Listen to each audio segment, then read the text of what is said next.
too deep, easy, so it hurts.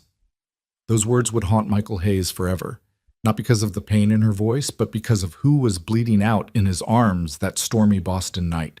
A billionaire CEO, a single father nurse, one impossible rescue that would shatter everything they thought they knew about survival, sacrifice, and the razor-thin line between saving a life and losing your own.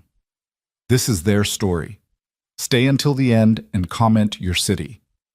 The rain came down like judgment on Boston's financial district, sheets of water turning Beacon Street into a river of brake lights and honking frustration.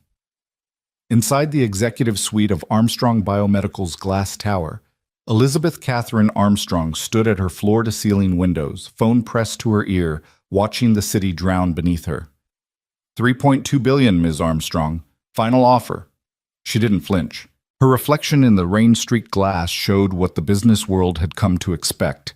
A woman of 42 who wore power like a second skin, her dark hair pulled back with surgical precision, her gray suit sharp enough to cut. But her eyes, those pale green eyes that analysts called ice, held something the quarterly reports never captured. Grief. Old and carefully buried. "Mr. Chen," she said, her voice carrying that particular brand of Boston Brahmin coldness that came from generations of old money. "I'm going to say this once more, slowly, so your recording devices catch every syllable. Armstrong Biomedical is not for sale. Not for $3 billion, not for $30 billion. Do you understand why?" A pause on the other end. Then, "Enlighten me." Elizabeth turned from the window, pacing across the plush carpet toward the wall of frames behind her desk. Awards, patents, magazine covers declaring her the queen of biotech. But her eyes fixed on the photograph hidden among them. A young girl with a bright smile, maybe 14, holding a science fair trophy. Catherine, her little sister, gone 23 years now. "Because some research," Elizabeth said quietly, dangerously, "isn't meant to be owned by the highest bidder. Because the kidney rejection protocols we're developing will save thousands of lives, and I won't risk having them shelved because they're not profitable enough for your shareholders. Because my sister died waiting for a kidney that never came, and I watched her organs fail one by one, and I will be damned if I let anyone turn that kind of suffering into a quarterly earnings strategy." Silence. Heavy and uncomfortable. "That's very personal, Ms. Armstrong." "Yes, Mr. Chen, it is, which is why this conversation is over." She ended the call and stood there, phone gripped tight enough to hurt, staring at Catherine's photograph. 23 years of building this company. 23 years of pouring everything, her money, her youth, her chance at any kind of normal life, into creating treatments that might have saved her sister. And now vultures like Chen wanted to buy it all, package it, optimize it for maximum profit, over her dead body. Her assistant's voice crackled through the intercom. "Ms. Armstrong, your car's ready downstairs, but the weather— I see the weather, Patricia. I need to get home." "Ma'am, the governor just issued a severe weather warning. They're saying I'll be fine. I've driven in worse." She hadn't, actually, but Elizabeth Armstrong didn't admit weakness, didn't show fear, and certainly didn't let a little rain dictate her schedule. She grabbed her briefcase, shrugged into her Burberry coat, and headed for the private elevator, heels clicking against marble, with the confidence of someone who'd spent decades convincing the world she was invincible. The lie was getting harder to maintain. The parking garage smelled like oil and rain, her black Mercedes AMG GT sitting in its reserved spot like a sleek predator. Elizabeth slid behind the wheel, feeling the familiar embrace of leather and German engineering. The engine purred to life, 600 horsepower ready to launch her toward her empty Beacon Hill townhouse, her empty bed, her empty life. She shook off the thought. Loneliness was a choice she'd decided years ago.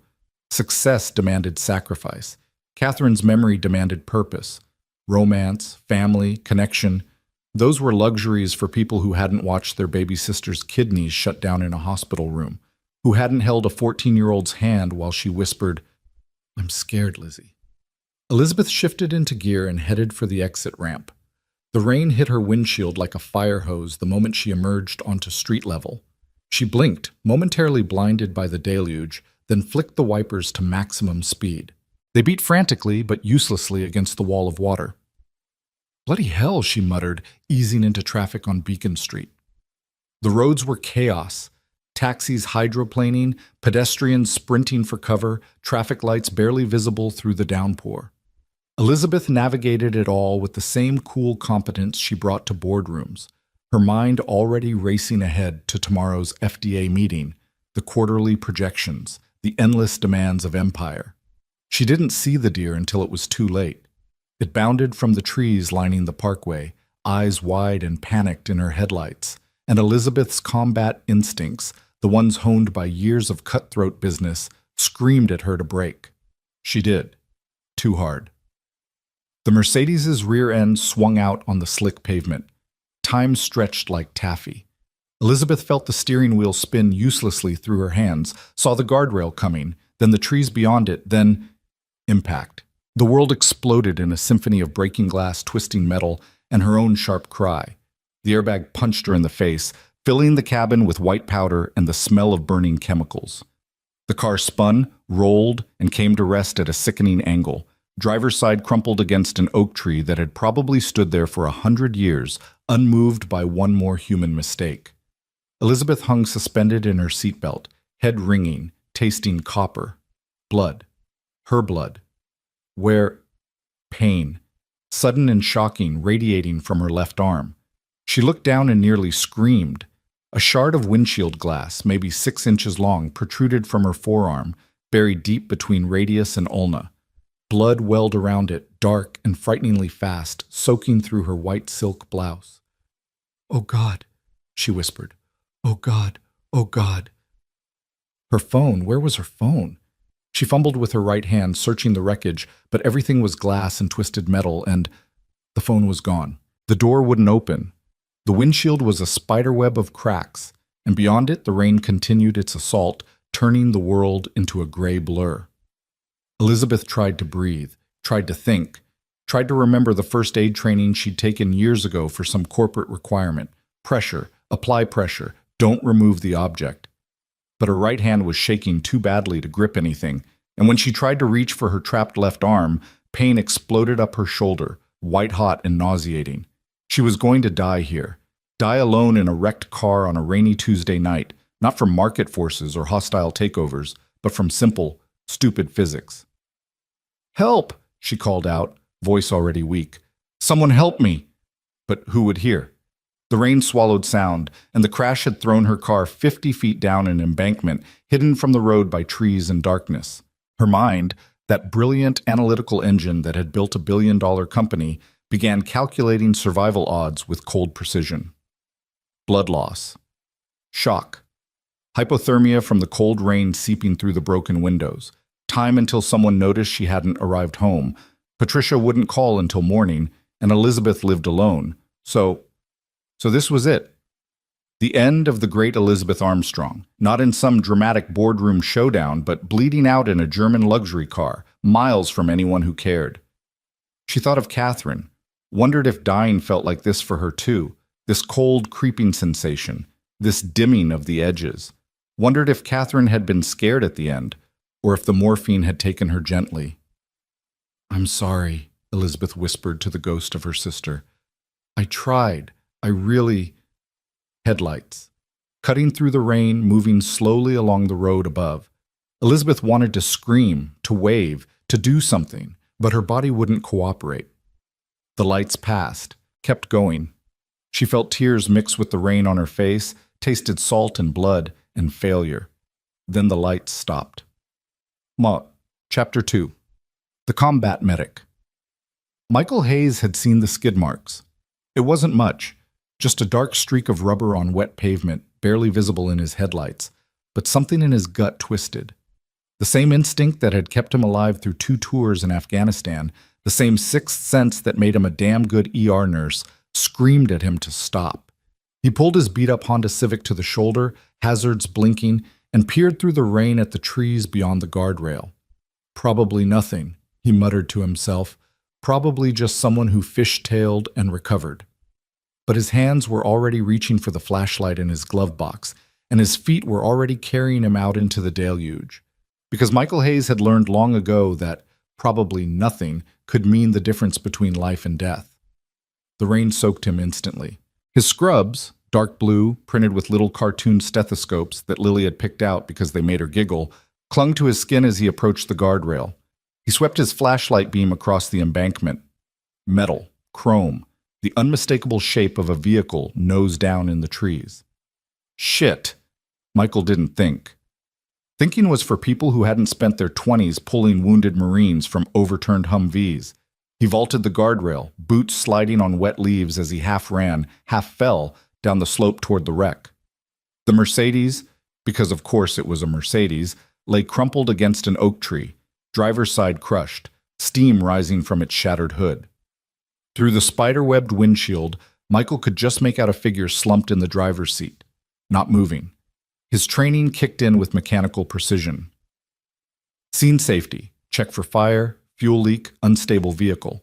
The car groaned against the tree but seemed stable. Fuel smell present but no flames. Good. Patient assessment next. He tried the driver's door, jammed. The passenger side was buried in dirt and debris. Windshield it was. "Ma'am?"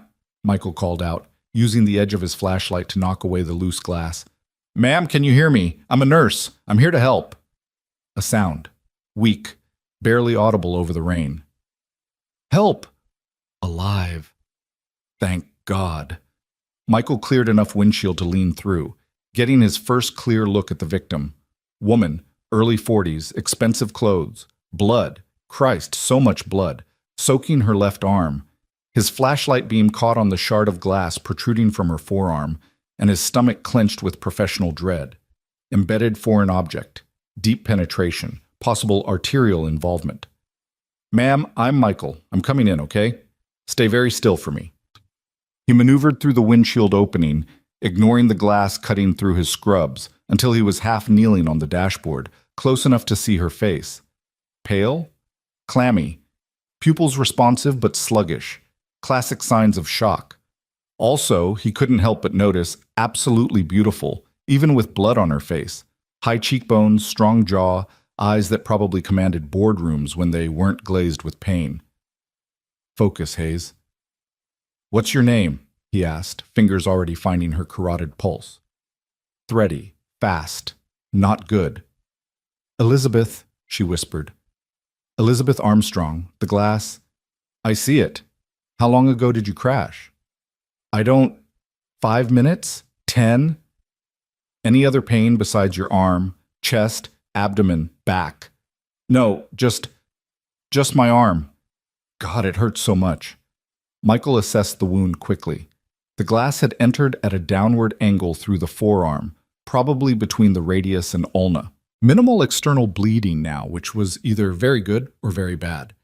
Good if he'd missed the major vessels, bad if the glass was acting as a plug, and removing it would cause hemorrhage. He made his decision. "Elizabeth, I'm going to stabilize your arm, okay? I need you to trust me and stay completely still." "The glass, can you take it out?" "Not yet. Moving it could cause more damage. I need to..." "Please." Her voice cracked. "Please, it's so deep. It hurts so much. I can't." "I know." Michael reached up, cupped her uninjured right cheek with one hand, forcing her eyes to meet his. Green eyes, he noticed. Scared, but fighting. "I know it hurts.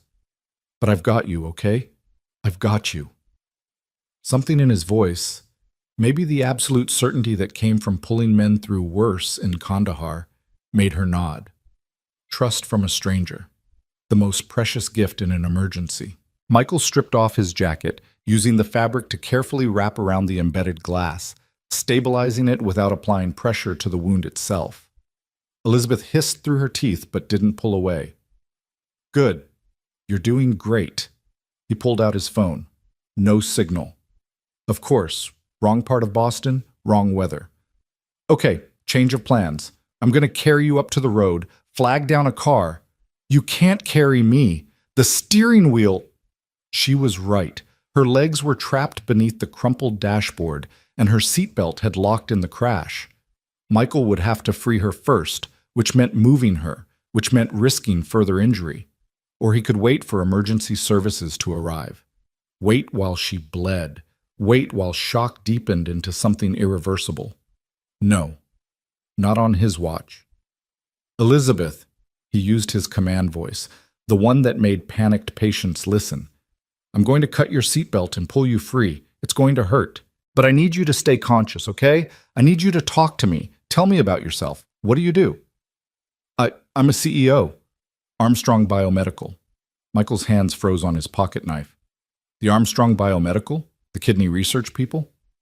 You've heard of us? My daughter... He stopped himself. Not the time. He cut through the seatbelt with quick, practiced strokes. Yeah, I've heard of you. Hold on. He braced himself, one arm around her torso, and started to ease her away from the steering wheel. Elizabeth screamed, a raw, primal sound that tore through the night, and Michael felt her body go rigid against him. Easy, he murmured, the nickname slipping out automatically. Muscle memory from the war, when injured men needed a handle to grab onto. Easy, I've got you. Almost there. It's too deep, she sobbed. Easy, it hurts so much. I know it does. But you're strong, Elizabeth.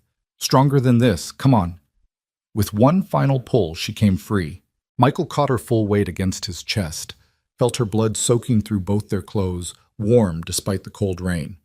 He adjusted his grip, getting her into a proper carry, left arm cradled carefully against her chest, right arm around his neck. She was lighter than he expected. Probably hadn't eaten a real meal in days, too busy running an empire. Okay, he said, more to himself than her. Okay, here we go. The climb back up the embankment was hell. His boots slipped on wet leaves. Rain blinded him. Elizabeth's weight, minimal as it was, threw off his balance on the slope. Twice he nearly fell, catching himself at the last second, feeling her flinch against him each time. Talk to me, he demanded. Stay with me, Elizabeth. Tell me about your company. We develop treatments, organ rejection, kidney disease.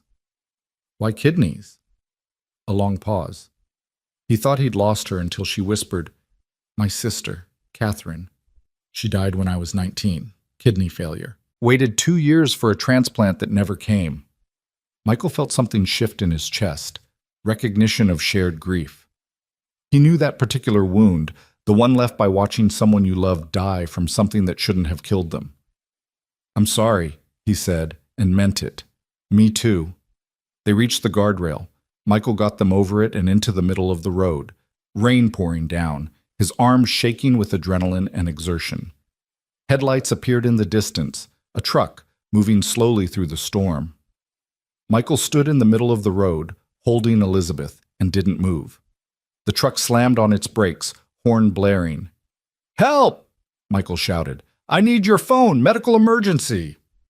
The driver, a burly man in a Patriots cap, jumped out, took one look at Elizabeth's bloody arm, and went pale. But he pulled out his phone, dialing 911 with shaking fingers. They're coming, he called out. 5 minutes, they said. 5 minutes. Michael looked down at Elizabeth's face, saw her eyes starting to flutter closed, and felt that familiar combat dread. 5 minutes might be too long. Chapter 3. The Hospital. Boston Memorial's ER was controlled chaos when the ambulance screamed in. Michael had ridden with them, refusing to let go of Elizabeth's hand, even as the paramedics worked, even as she drifted in and out of consciousness, murmuring things about clinical trials, and her sister and someone named Chen, who'd called at the worst possible time. Now he stood in the ambulance bay, soaked to the bone, watching them wheel her inside under glaring fluorescent lights.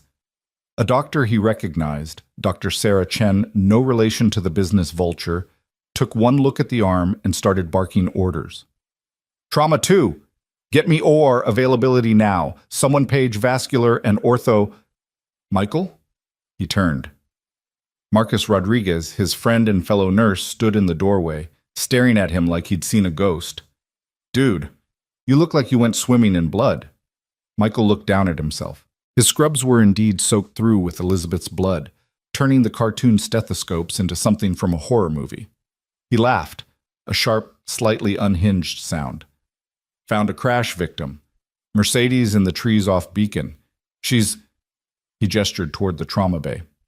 Dr. Chen has her now. You rode in with her? Yeah. You're not even on shift for another hour. I know. Marcus studied him with knowing eyes.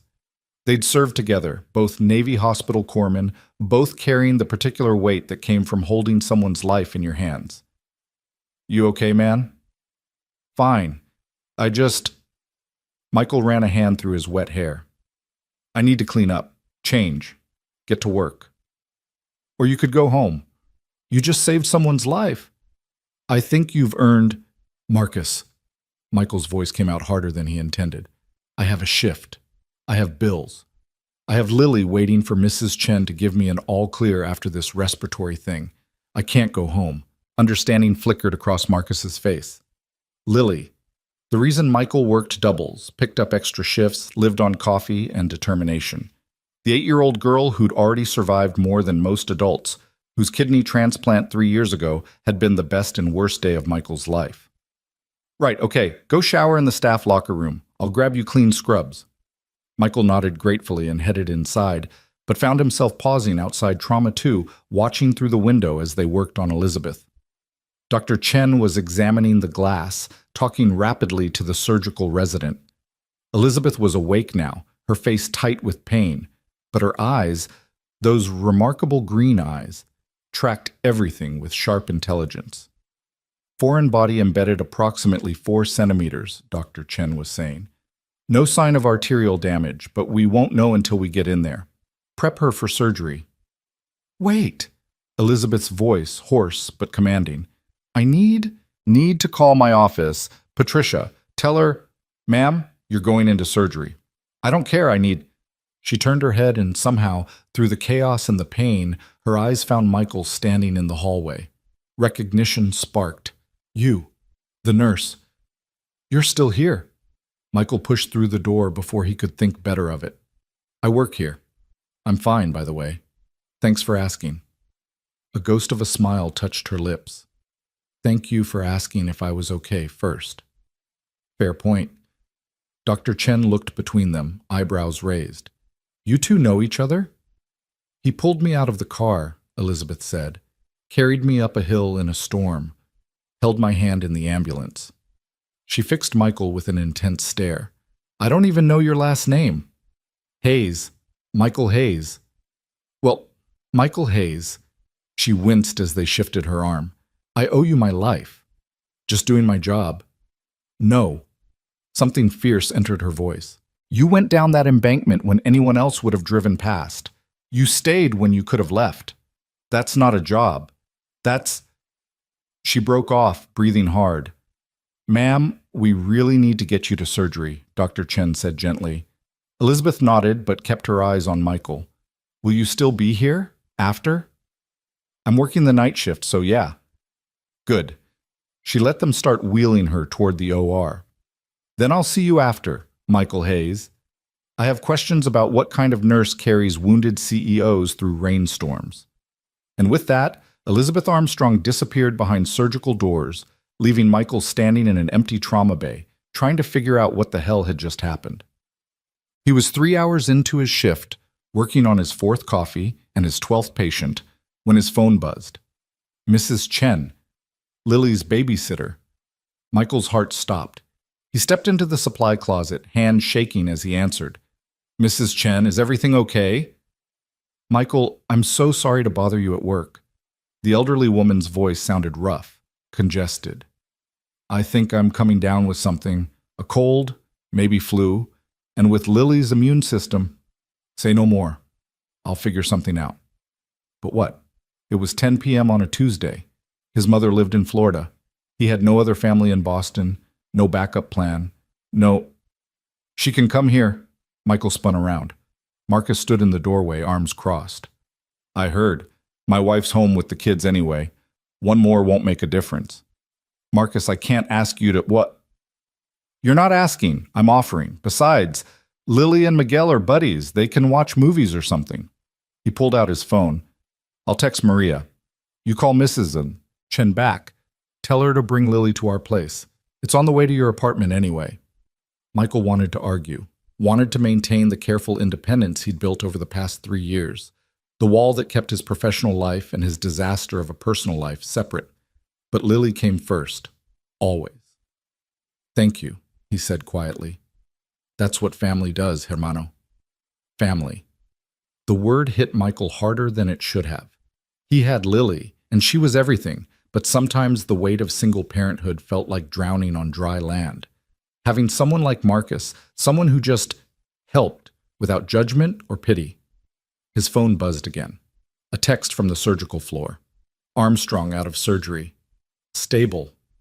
Asking for you?" Michael stared at the message. A billionaire CEO was asking for him. The woman he'd pulled from a wreck 3 hours ago, who should be unconscious from anesthesia, was apparently awake and requesting his presence. He shouldn't go. He had patience. He had responsibilities. He had every reason to stay away from Elizabeth Armstrong and her intense green eyes, and her grief over a dead sister that felt too familiar, too raw, too much like looking in a mirror. He went anyway.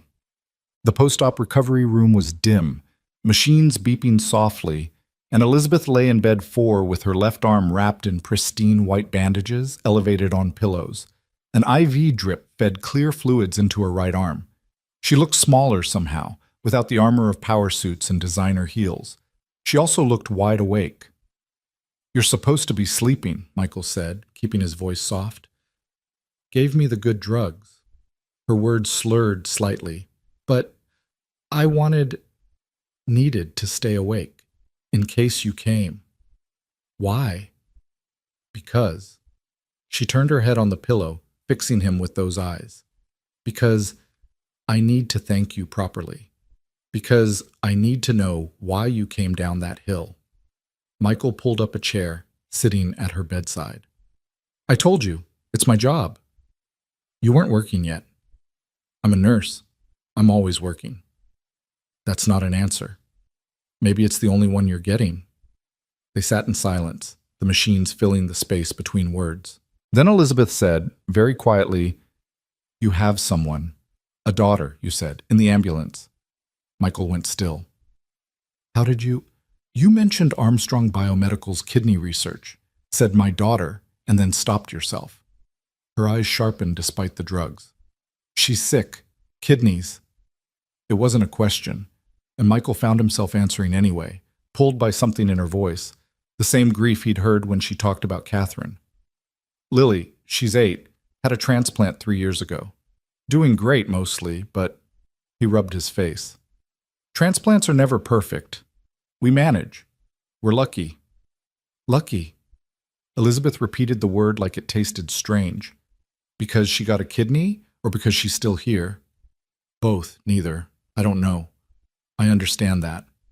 Elizabeth closed her eyes. "Catherine was 14 when she got sick. They told us she could wait 6 months, maybe a year for a donor. It took 2 years. By then her kidneys were too far gone.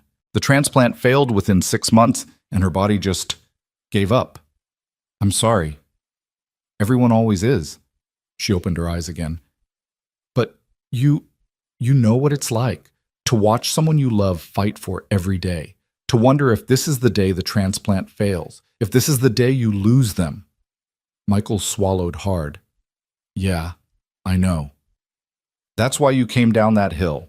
Not because you're a nurse, because you can't stand the thought of someone dying when you could have helped." She'd seen right through him, stripped away the professional competence to the raw terror underneath. The fear that every moment he wasn't saving someone, he was failing Lily. That every life he saved bought him absolution for all the moments he couldn't fix his daughter's broken kidney. "You should sleep," he said, standing up. "The drugs won't last forever, and you're going to hurt like hell when they wear off." "Michael," he paused at the door. "Thank you. Not just for tonight, for understanding." He nodded and walked out, feeling like he'd just survived something more dangerous than any rainstorm. The particular kind of connection that happened when 2 damaged people recognized each other's wounds. He was filling out charts in the nurse's station when his phone rang. Marcus's wife, Maria. "Michael, hey, everything's fine, but..." His heart stopped. "But what?"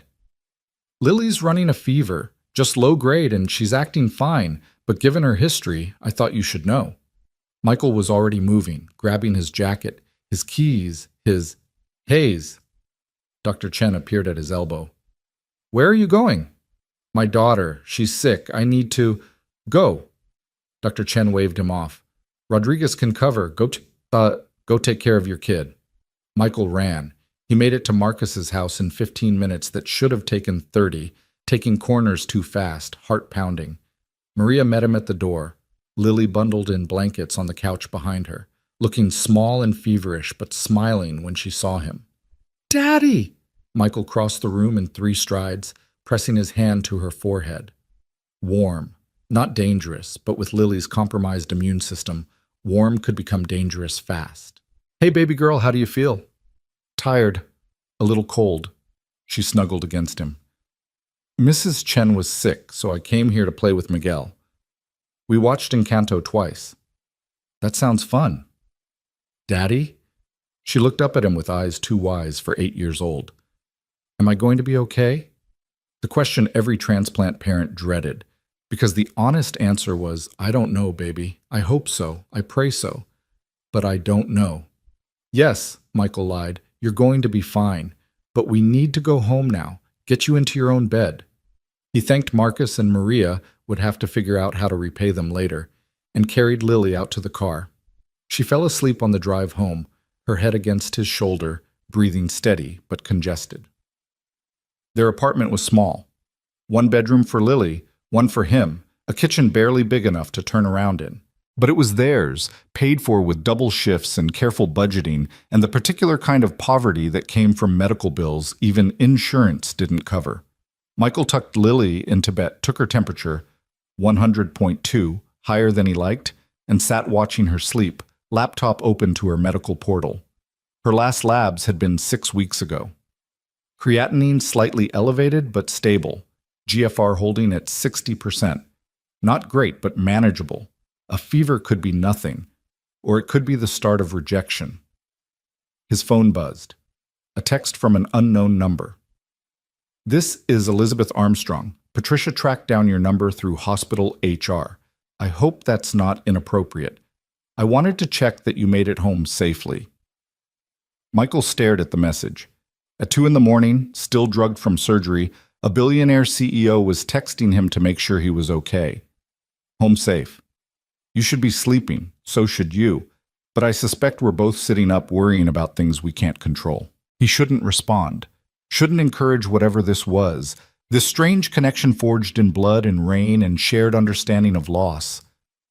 My daughter has a fever, not serious, probably just a cold, but with her kidney, you worry about everything, I understand. Catherine was the same way after transplant. Every sneeze felt like a crisis. It kind of is. I know. Would it help if I told you about the research we're doing? The anti-rejection protocols? Are you seriously trying to pitch your company at 2 a.m. while high on pain meds? I prefer to think of it as building therapeutic rapport through shared scientific interest, but yes, basically. Michael laughed, actually laughed, for the first time in hours. They texted until dawn, Elizabeth describing cutting-edge research into tolerance protocols that could reduce anti-rejection drugs, Michael asking questions he'd been too afraid to voice to Lily's doctors. At some point, it stopped being about medicine and became about 2 people who'd been alone too long, finding unexpected kinship in the digital dark. When Lily woke up at 6, fever down to 99.1, Michael's phone held 72 messages from Elizabeth Armstrong, and his chest held something dangerous. Hope. Chapter 4. The Meeting. 3 days later, Michael found himself standing outside Armstrong Biomedical's glass tower, Lily's hand clutched in his, wondering what the hell he was doing. Is this where the kidney lady works? Lily asked, staring up at the building with wide eyes. Yeah, baby, this is her company. Why are we visiting? Good question, because Elizabeth had texted asking if he'd like to tour the research facilities? Because she'd mentioned wanting to meet Lily? Because Michael had spent 72 hours thinking about a woman he barely knew, and that was dangerous and he should shut it down. But instead he was walking through glass doors into a marble lobby that probably cost more than his entire apartment building? Because she wants to tell us about the research she's doing, research that might help you. Lily squeezed his hand. Will it make my kidney work better? Maybe. I don't know, sweetie, but it's worth learning about. The receptionist, Patricia, according to her nameplate, smiled warmly at them. Mr. Hayes, Miss Armstrong is expecting you, 9th floor executive suite. The elevator was all glass and chrome, rising smoothly through the building's atrium. Lily pressed her face against the window, watching Boston shrink beneath them. Daddy, are you nervous? A little. Why? Because he was a single-father nurse with barely 2 pennies to rub together, about to have coffee with a billionaire in her corner office? Because Elizabeth Armstrong lived in a world so far removed from his that they might as well be different species? Because he couldn't shake the memory of holding her in the rain, feeling her trust settle into his bones like something permanent? Just am, baby. The elevator opened onto the 9th floor. The executive suite was all clean lines and glass walls, modern art on pristine white surfaces. And there, rising from behind a desk the size of Michael's kitchen, was Elizabeth. She looked different in her natural habitat. The power suit was back, charcoal gray this time, and her hair was pulled into that severe bun.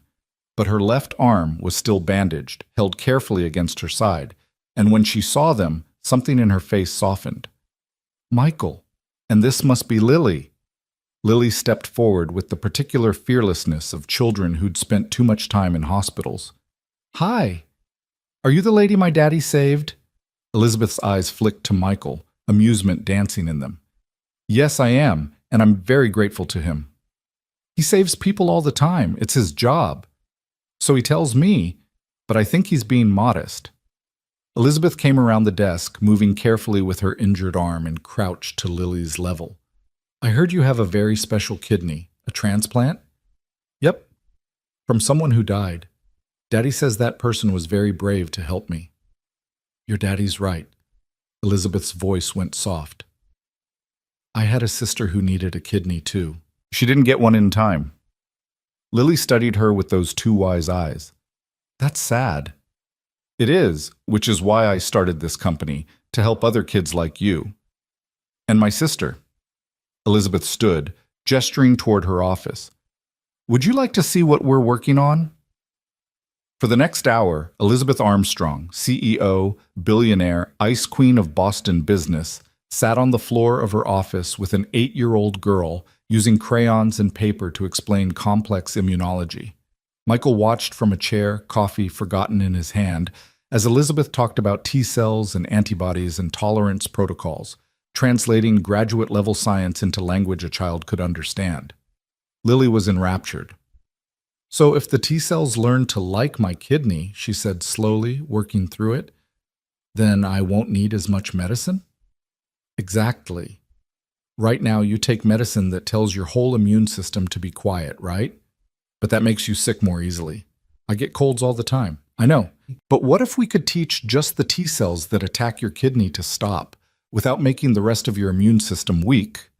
Lily's eyes went wide. Could you do that? We're trying. It's hard and it takes time, but... Elizabeth glanced up at Michael. But I think we're close. Maybe 2 or 3 years until clinical trials. 2 or 3 years. Lily would be 10, 11. Still young enough to benefit from protocols that could extend her transplant's life, reduce the toxic burden of immunosuppressants, give her a chance at something resembling normal. Can I see the lab? Lily asked. Elizabeth smiled, a real smile, not the polished PR version.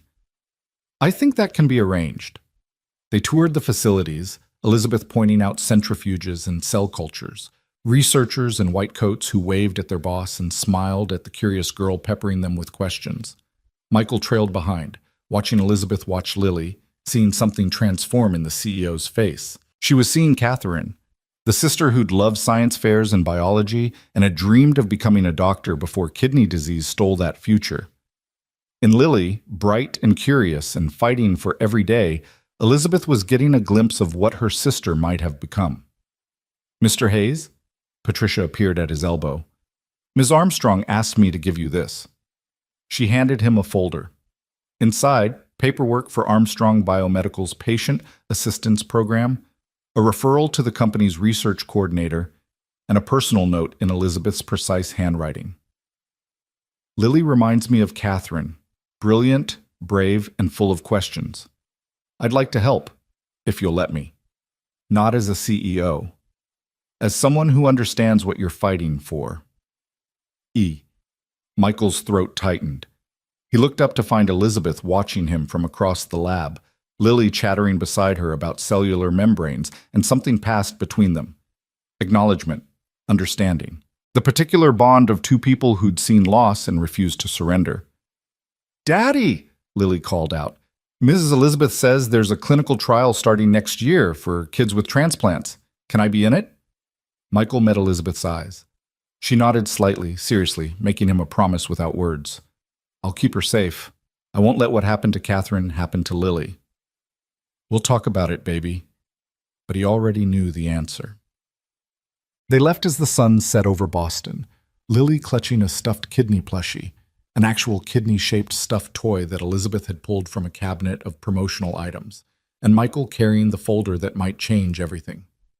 "I like her," Lily said sleepily as they drove home. "She's nice, and she's not scared of kidneys." "No, she's definitely not scared of kidneys." "Daddy?" "Yeah, baby?" "Do you like her too?" Michael's hands tightened on the wheel. "She's helping us. That's what matters." "But do you like her?"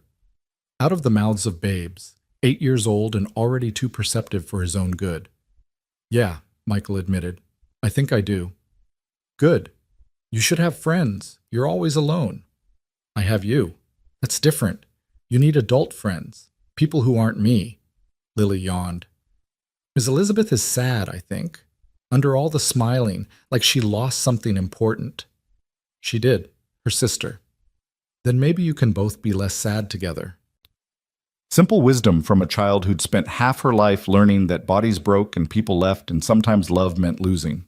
But Lily was right. He'd been alone for 3 years, ever since Sarah walked out, unable to handle the stress of a sick child, the poverty of medical debt, the constant fear. Maybe it was time to stop being alone.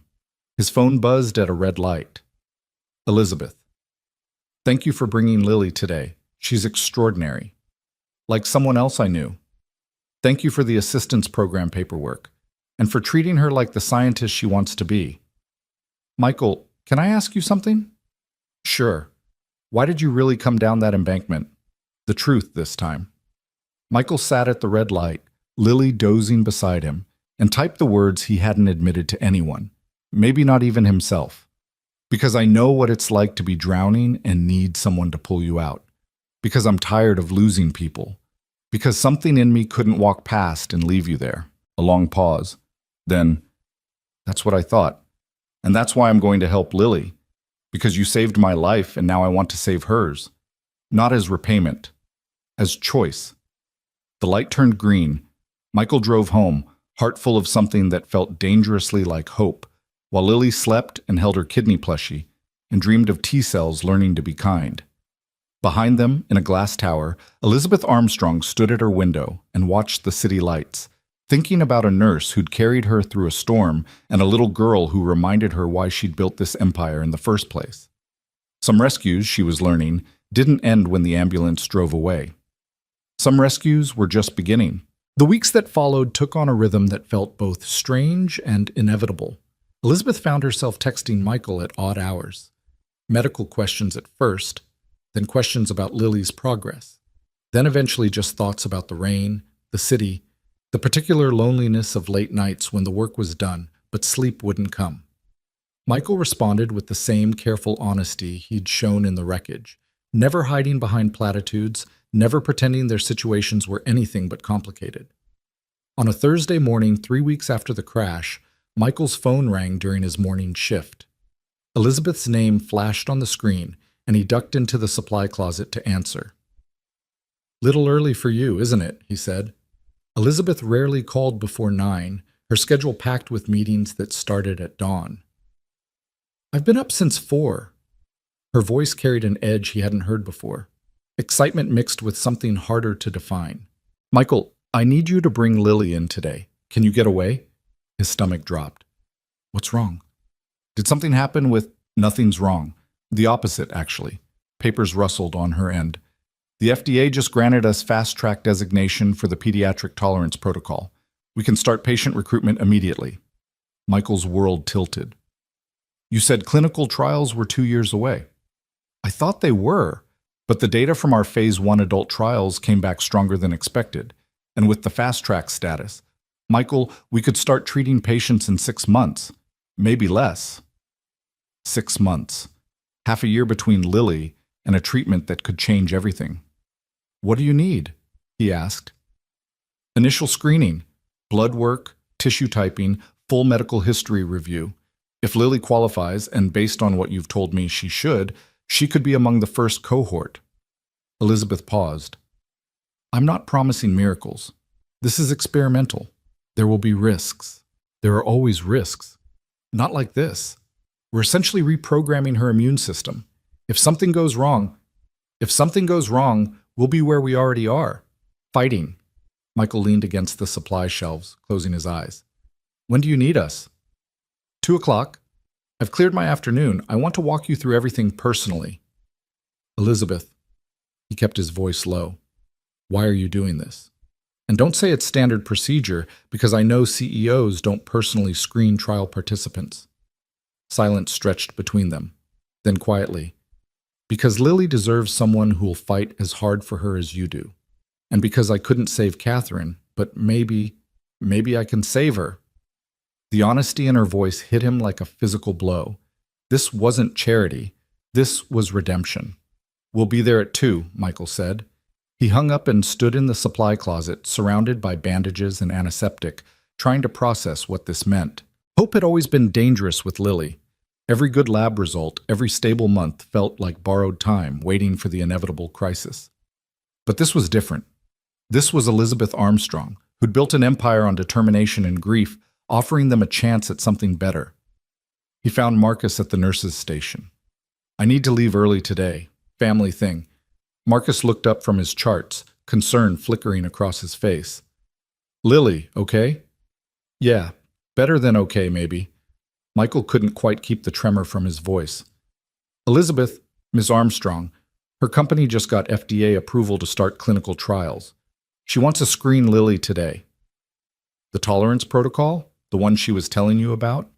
Marcus let out a low whistle. That's huge, man. I know. You trust her? Armstrong, I mean. Michael thought about Elizabeth in the rain, blood soaking through her blouse, trusting him to save her. Thought about her sitting on the floor of her office, explaining immunology to an 8-year-old with crayons and infinite patience. Thought about late-night texts where she dropped the CEO mask and just talked, person to person, about fear and loss and the impossible weight of trying to save people you loved. Yeah, he said, I do. Then go. I'll cover your patients. Michael made it to Lily's school by noon, signing her out with the excuse about a doctor's appointment that wasn't technically a lie. She bounced into the car, backpack covered in stickers of kidneys and hearts, an odd collection that made other kids stare but made Lily proud. Are we going to see Ms. Elizabeth? She asked immediately. How did you... You're wearing your nice shirt, the blue one. You only wear that for important things. Lily buckled her seatbelt with practiced ease. And you have that look, the hopeful, scared look. I don't have a look. You totally do. Your eyebrows go up and your mouth gets tight. She demonstrated, scrunching her face comically. Like that, Michael laughed despite himself. You're too smart for your own good, you know that? Daddy? Lily's voice went serious. Is this about the trial? The one Ms. Elizabeth told us about? He should have known she'd remember. Lily forgot nothing related to her kidney, every medication change, every lab value, every whispered conversation she'd overheard between Michael and her doctors. Yeah, baby, it is. And I might get to be in it? Maybe, if the doctors think it's safe, if your body is ready. He glanced at her in the rearview mirror. How do you feel about that? Lily was quiet for a long moment, staring out the window at Boston rolling past. Finally, I'm tired of being sick, Daddy. I want to be normal. I want to go to birthday parties without worrying about germs. I want to not take so many pills. Her voice dropped. I want you to stop being so scared all the time. Michael's throat closed. He thought he'd hidden it better. The constant terror that lived in his chest, the fear that woke him at 3 a.m. to check if Lily was still breathing. But of course she knew. She'd always known. I'm sorry, baby. Don't be sorry. Just, if this trial can make things better, I want to try. Even if it's scary. Even if it's scary, Michael repeated. His brave girl. His impossible, brilliant, brave girl. They pulled into Armstrong Biomedical's parking garage, and Michael took a moment to compose himself before heading inside.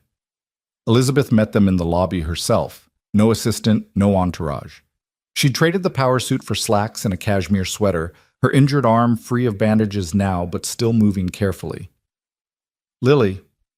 Elizabeth's whole face transformed when she smiled at his daughter.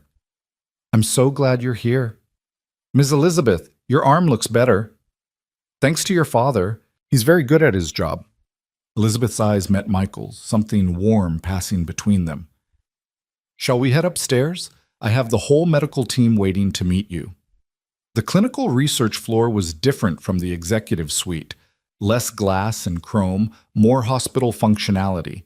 But the team Elizabeth had assembled treated Lily like the small miracle she was.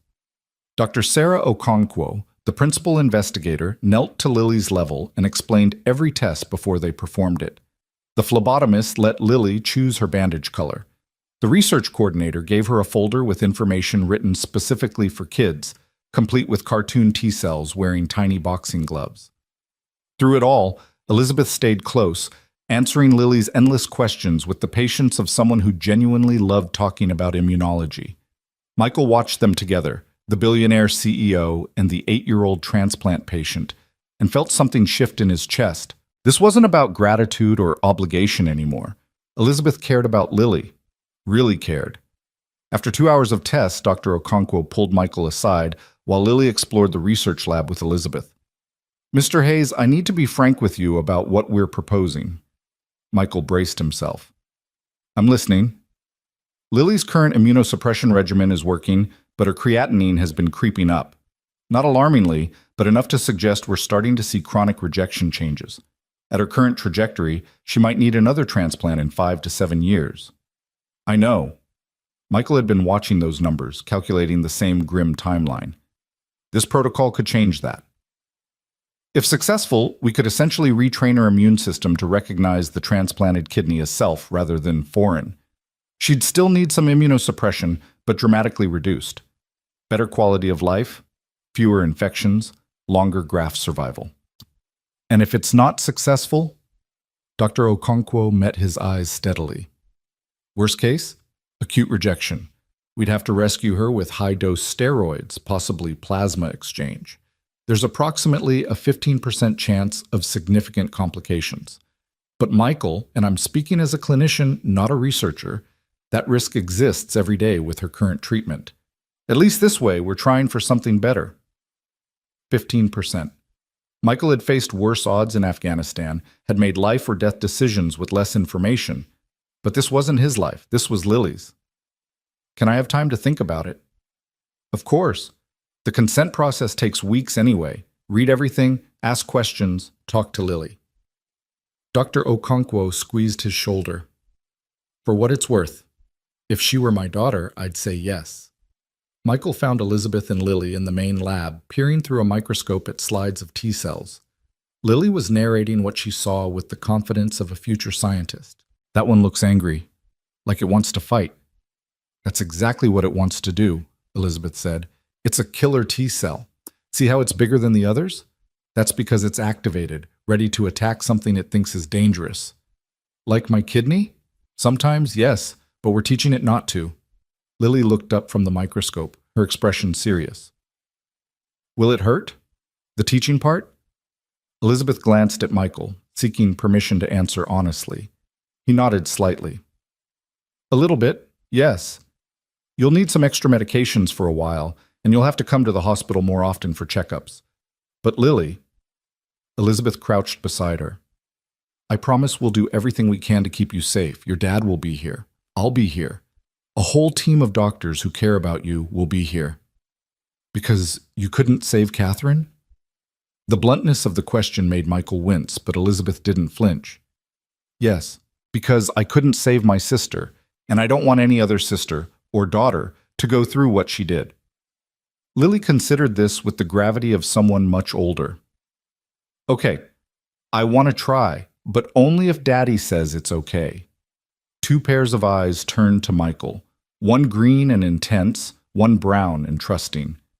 The two most important people in his suddenly complicated life, waiting for him to decide their collective future. Let me read everything first, he said. Then we'll decide together, all three of us. Elizabeth smiled. That's all I ask. They stayed another hour, Elizabeth walking them through patient education materials, Dr. Okonkwo answering Michael's increasingly technical questions. By the time they left, Michael's head was swimming with information about regulatory T cells and tolerance induction and monitoring protocols. In the parking garage, Elizabeth walked them to Michael's car, moving with the careful grace of someone still healing. The October evening had turned cold, their breath misting in the concrete space. Thank you, Michael said, for all of this, for treating her like she matters. She does matter, more than you know. Elizabeth hugged her arms against the chill. Michael, I need to tell you something, and I don't want you to take it the wrong way. His guard went up automatically. Okay. This trial, it's not charity. Lily qualifies on her medical merits alone. She has the right HLA profile, the right timing post-transplant, the right degree of stable function with room for improvement. I would have enrolled her even if we'd never met. But we did meet. Yes, and that matters to me. Elizabeth's voice dropped. It matters more than it probably should, which is why I need you to know, if you ever feel like I'm overstepping, or if you want her care transferred to someone else on the team, I'll understand. I won't take it personally. Michael studied her face in the dim garage lighting, saw the vulnerability beneath the professional competence, the fear that she was doing this for the wrong reasons, letting personal grief cloud clinical judgment. Do you think you're overstepping? He asked. I don't know. Am I? No. He said it firmly, needing her to hear it. You're doing what doctors should do, seeing patients as people, not cases. Caring about outcomes because they matter, not just because they look good in publications. Lily needs someone like you, someone who understands what's at stake. And what about what you need? The question hung between them, loaded with implications neither was quite ready to explore. Michael thought about lonely nights, about going years without adult conversation that didn't revolve around medical schedules, about the peculiar isolation of single parenthood. He thought about Elizabeth's texts at midnight, her willingness to listen without judgment, the way she made him feel less alone. I need someone who won't give up on her, he said carefully. Everything else, we can figure out as we go. Elizabeth nodded, but something flickered in her eyes. Disappointment? Relief? Both? Daddy! Lily called from the car. I'm cold! Coming, baby. Michael turned back to Elizabeth. I'll read everything tonight. We'll talk tomorrow? Tomorrow, she agreed. He drove away watching her in the rearview mirror, standing alone in the parking garage, and wondered when exactly he'd stopped thinking of her as the woman from the crash and started thinking of her as just Elizabeth. That night, after Lily was asleep, Michael spread the consent documents across his kitchen table and started reading. The medical terminology was familiar from his nursing background, but the implications were staggering. They wanted to infuse Lily with modified regulatory T cells, essentially teaching her immune system new rules. The process would take months, require weekly monitoring, carry risks that made his stomach clench. But the potential benefits, God, the benefits. Reduced immunosuppression, fewer infections, a kidney that might last into her 20s, her 30s, longer, a chance at something resembling a normal childhood. His phone buzzed. Elizabeth, as if she'd sensed him thinking about her. You're reading the consent forms, aren't you? How did you know? Because I'm reading them too, making notes, thinking about every possible thing that could go wrong and how we'll handle it. Michael leaned back in his chair, phone pressed to his ear, surrounded by medical documents. This is insane, right? What we're considering? Completely insane. Revolutionary medicine usually is. And you're sure about this? About the science? I'm sure we have the best team in the country. I'm sure the phase 1 data exceeded every expectation. I'm sure that doing nothing guarantees Lily will need another transplant before she's 20. Elizabeth paused. What I'm not sure about is whether I'm pushing too hard because I want this to work so badly. For her, for Catherine, for you. For you. The words settled into Michael's chest, warm and dangerous. I trust you, he said simply. Why? You barely know me. I know you came down that embankment when anyone else would have driven past. I know you sat on the floor of your office teaching my daughter about T-cells. I know you text me at midnight because you're worried about trial protocols and patient safety. He stared at the consent forms. I know you care, Elizabeth. That's enough. Silence on the other end. Then, so quietly, he almost missed it. No one's trusted me like this in a very long time. Then maybe it's time someone did. They talked until 2 a.m, Elizabeth walking him through every section of the consent, answering questions he hadn't even thought to ask. Somewhere around 1:30, the conversation drifted from medicine to life. Her empty townhouse, his tiny apartment, the particular loneliness of being successful or struggling while everyone else seemed to have figured out this thing called living. Do you ever regret it? Elizabeth asked. Raising Lily alone, you could have, found someone to help. Michael thought about Sarah, Lily's mother, who'd left when the diagnosis came. Who'd looked at their sick baby and decided motherhood was too hard, too scary, too much. Who'd signed away her parental rights and disappeared into a new life that didn't include medical crises and crushing debt. Never, he said.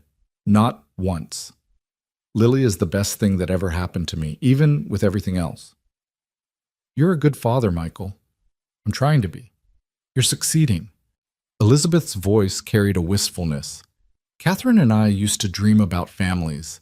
She wanted 4 kids, a big chaotic house full of noise and love. I wanted, well, it doesn't matter now. I chose this instead. A bitter laugh. An empire of glass and steel, very fulfilling. Is it fulfilling? It was, before the crash, before I met you and Lily and remembered what I was actually fighting for. Papers rustled. Now I'm not sure what I've built. A monument to grief? A very expensive way to avoid dealing with loss? Or a way to save thousands of people who won't have to lose their sisters? You're kind, Michael Hayes. I'm honest. There's a difference. They hung up around 3, Michael's eyes burning with exhaustion, but his heart lighter than it had been in months.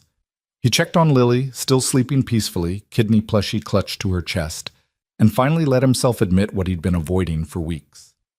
He was falling for Elizabeth Armstrong. Not because she was rich or successful or beautiful, though she was all those things, but because she'd sat in a wrecked car, bleeding, and still managed to worry about other people. Because she treated his daughter with respect and genuine affection. Because she understood loss in a way most people didn't, and she'd turned that understanding into something purposeful instead of letting it destroy her. It was the worst possible timing. The most complicated situation. A billionaire CEO and a broke single father with Michael's daughter's health hanging in the balance and professional boundaries they absolutely shouldn't cross. And yet, he fell asleep at his kitchen table, surrounded by consent forms and possibility, dreaming of a future where Lily was healthy and Elizabeth was smiling and maybe, just maybe, they figured out how to build something real from the wreckage of that rainy night. The next morning, Lily found him still at the table, head pillowed on his arms, and gently shook him awake. Daddy? Did you read everything? Michael blinked bleary eyes at her. Yeah, baby, I read it all. And I think, if you're sure this is what you want, we should do it. Lily's face split into a grin. Really? Really, but Lily, listen to me. He pulled her onto his lap, needing her to understand. This is going to be hard. Harder than your transplant, maybe. You'll have to be very brave.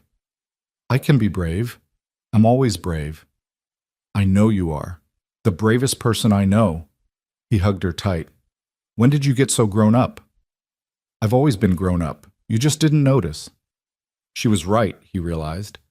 Somewhere between medications and hospital visits and the constant low-grade terror of parenting a sick child, Lily had become her own person, strong and smart and ready to fight for her future, just like her father, just like the woman who was offering them hope. Michael called Elizabeth from his car after dropping Lily at school.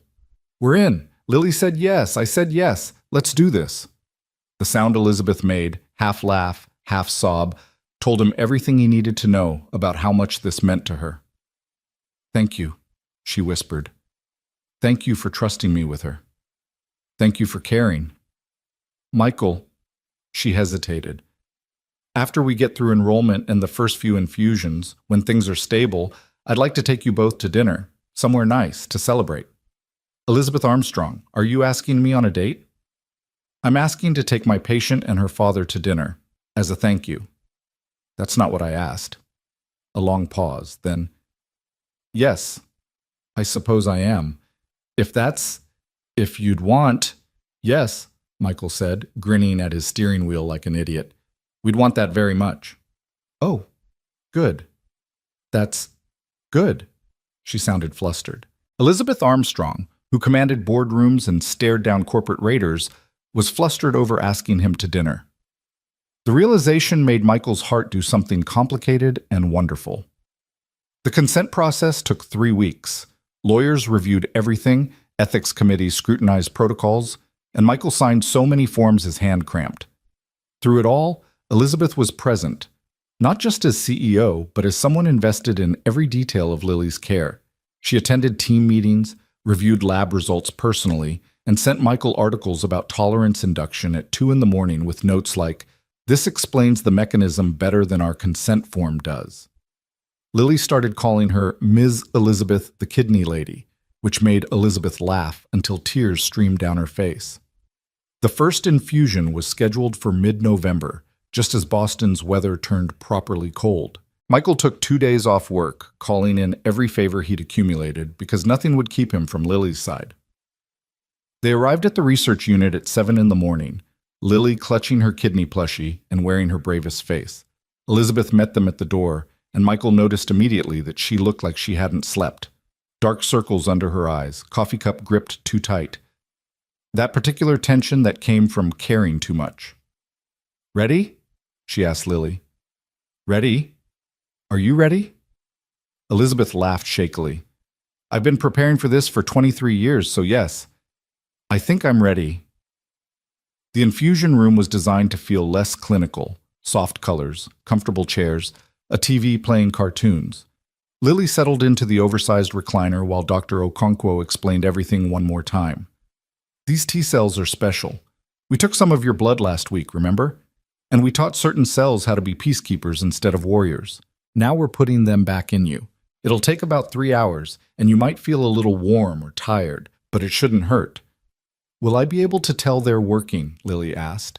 "Not right away. It takes time for them to find the cells that are attacking your kidney and teach them new rules. But over the next few months, we'll be checking your blood all the time to see how they're doing." Michael held Lily's hand as they started the IV, watched the clear bag of engineered cells drip slowly into his daughter's bloodstream, and prayed to a God he wasn't sure he believed in anymore. "Let this work. Please let this work." Elizabeth stood on Lily's other side, and at some point her hand found Michael's free one, gripping tight.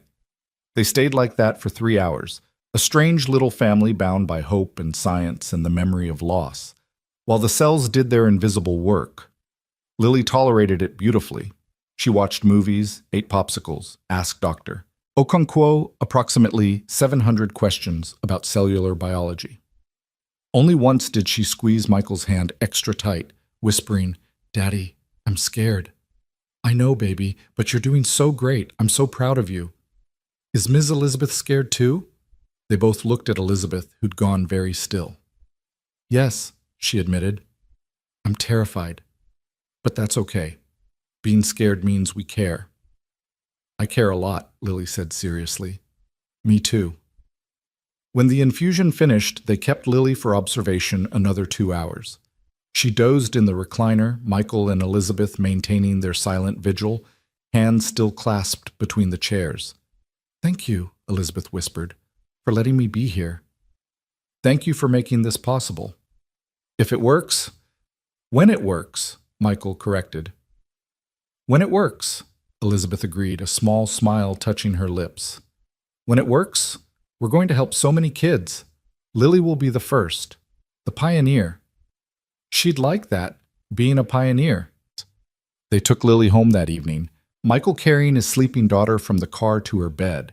She'd been given steroids as part of the protocol, which made her wired and then exhausted. He tucked her in, kissed her forehead, and found Elizabeth standing uncertainly in his living room, looking out of place among the worn furniture and medical equipment. "This is where you live," she said, not quite a question. "Yeah, it's not much, but it's full of love, I can tell." She turned to face him. "Michael, I know we said dinner after things were stable, but I was wondering, would you want to get coffee tomorrow? Just the two of us?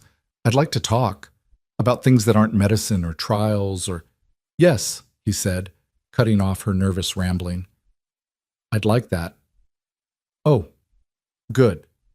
I'll text you a time and place." "Elizabeth." He crossed the room, standing close enough to see the amber flecks in her green eyes. "You don't have to be nervous. It's just me." "That's why I'm nervous. Because it's you, and this matters, and I don't know how to do this. The personal thing. I've spent 20 years building walls, and suddenly you're here with your daughter and your kindness, and the walls aren't working anymore." Michael reached up, tucking a strand of hair that had escaped her bun behind her ear. "Maybe the walls never really worked. Maybe they just kept you lonely." "They did," she admitted. "God, they really did." They stood like that in his shabby living room while Lily slept down the hall and Boston hummed outside the windows. Michael wanted to kiss her, wanted it with an intensity that surprised him, but this felt too fragile, too new. So instead he just held her gaze and said, "Tomorrow, coffee. We'll figure out the rest as we go." "The rest?" Elizabeth repeated. "I like the sound of that." She left reluctantly, and Michael watched from his window as her Mercedes pulled away, taillights disappearing into Boston traffic. His phone buzzed immediately. "I'm already missing you. Is that pathetic?" He smiled at the text. "Not pathetic, just honest. I'm missing you too." "How's Lily?" "Sleeping hard. The steroids wiped her out." "Good. She needs rest. You need rest too." Says the woman who looks like she hasn't slept in days. "I was worried about today. Couldn't turn my brain off. And now? Now I'm hopeful. Cautiously. Carefully hopeful." Michael climbed into bed, phone still in hand, texting Elizabeth until exhaustion finally claimed them both. It was the beginning of something. He could feel it taking shape between them, built on blood and rain and a shared understanding of what it meant to love someone enough to fight for them.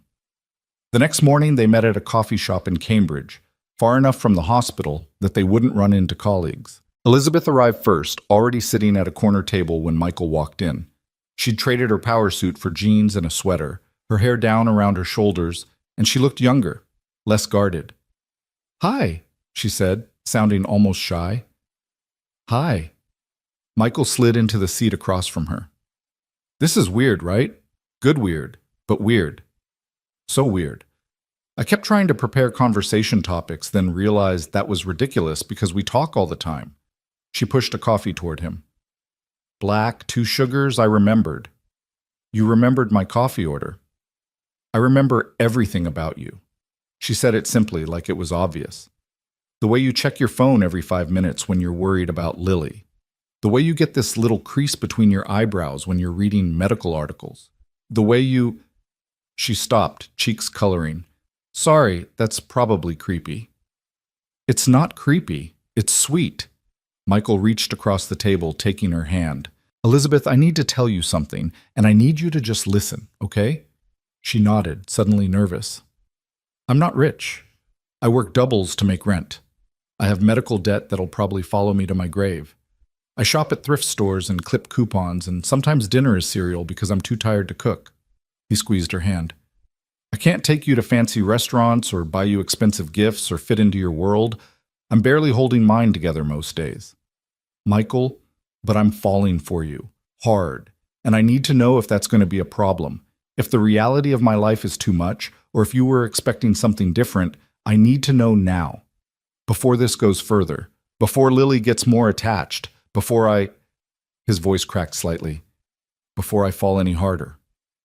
Elizabeth stared at him, eyes bright with unshed tears. Then she laughed, a wild, slightly unhinged sound that made the other customers look over. "You think I care about money?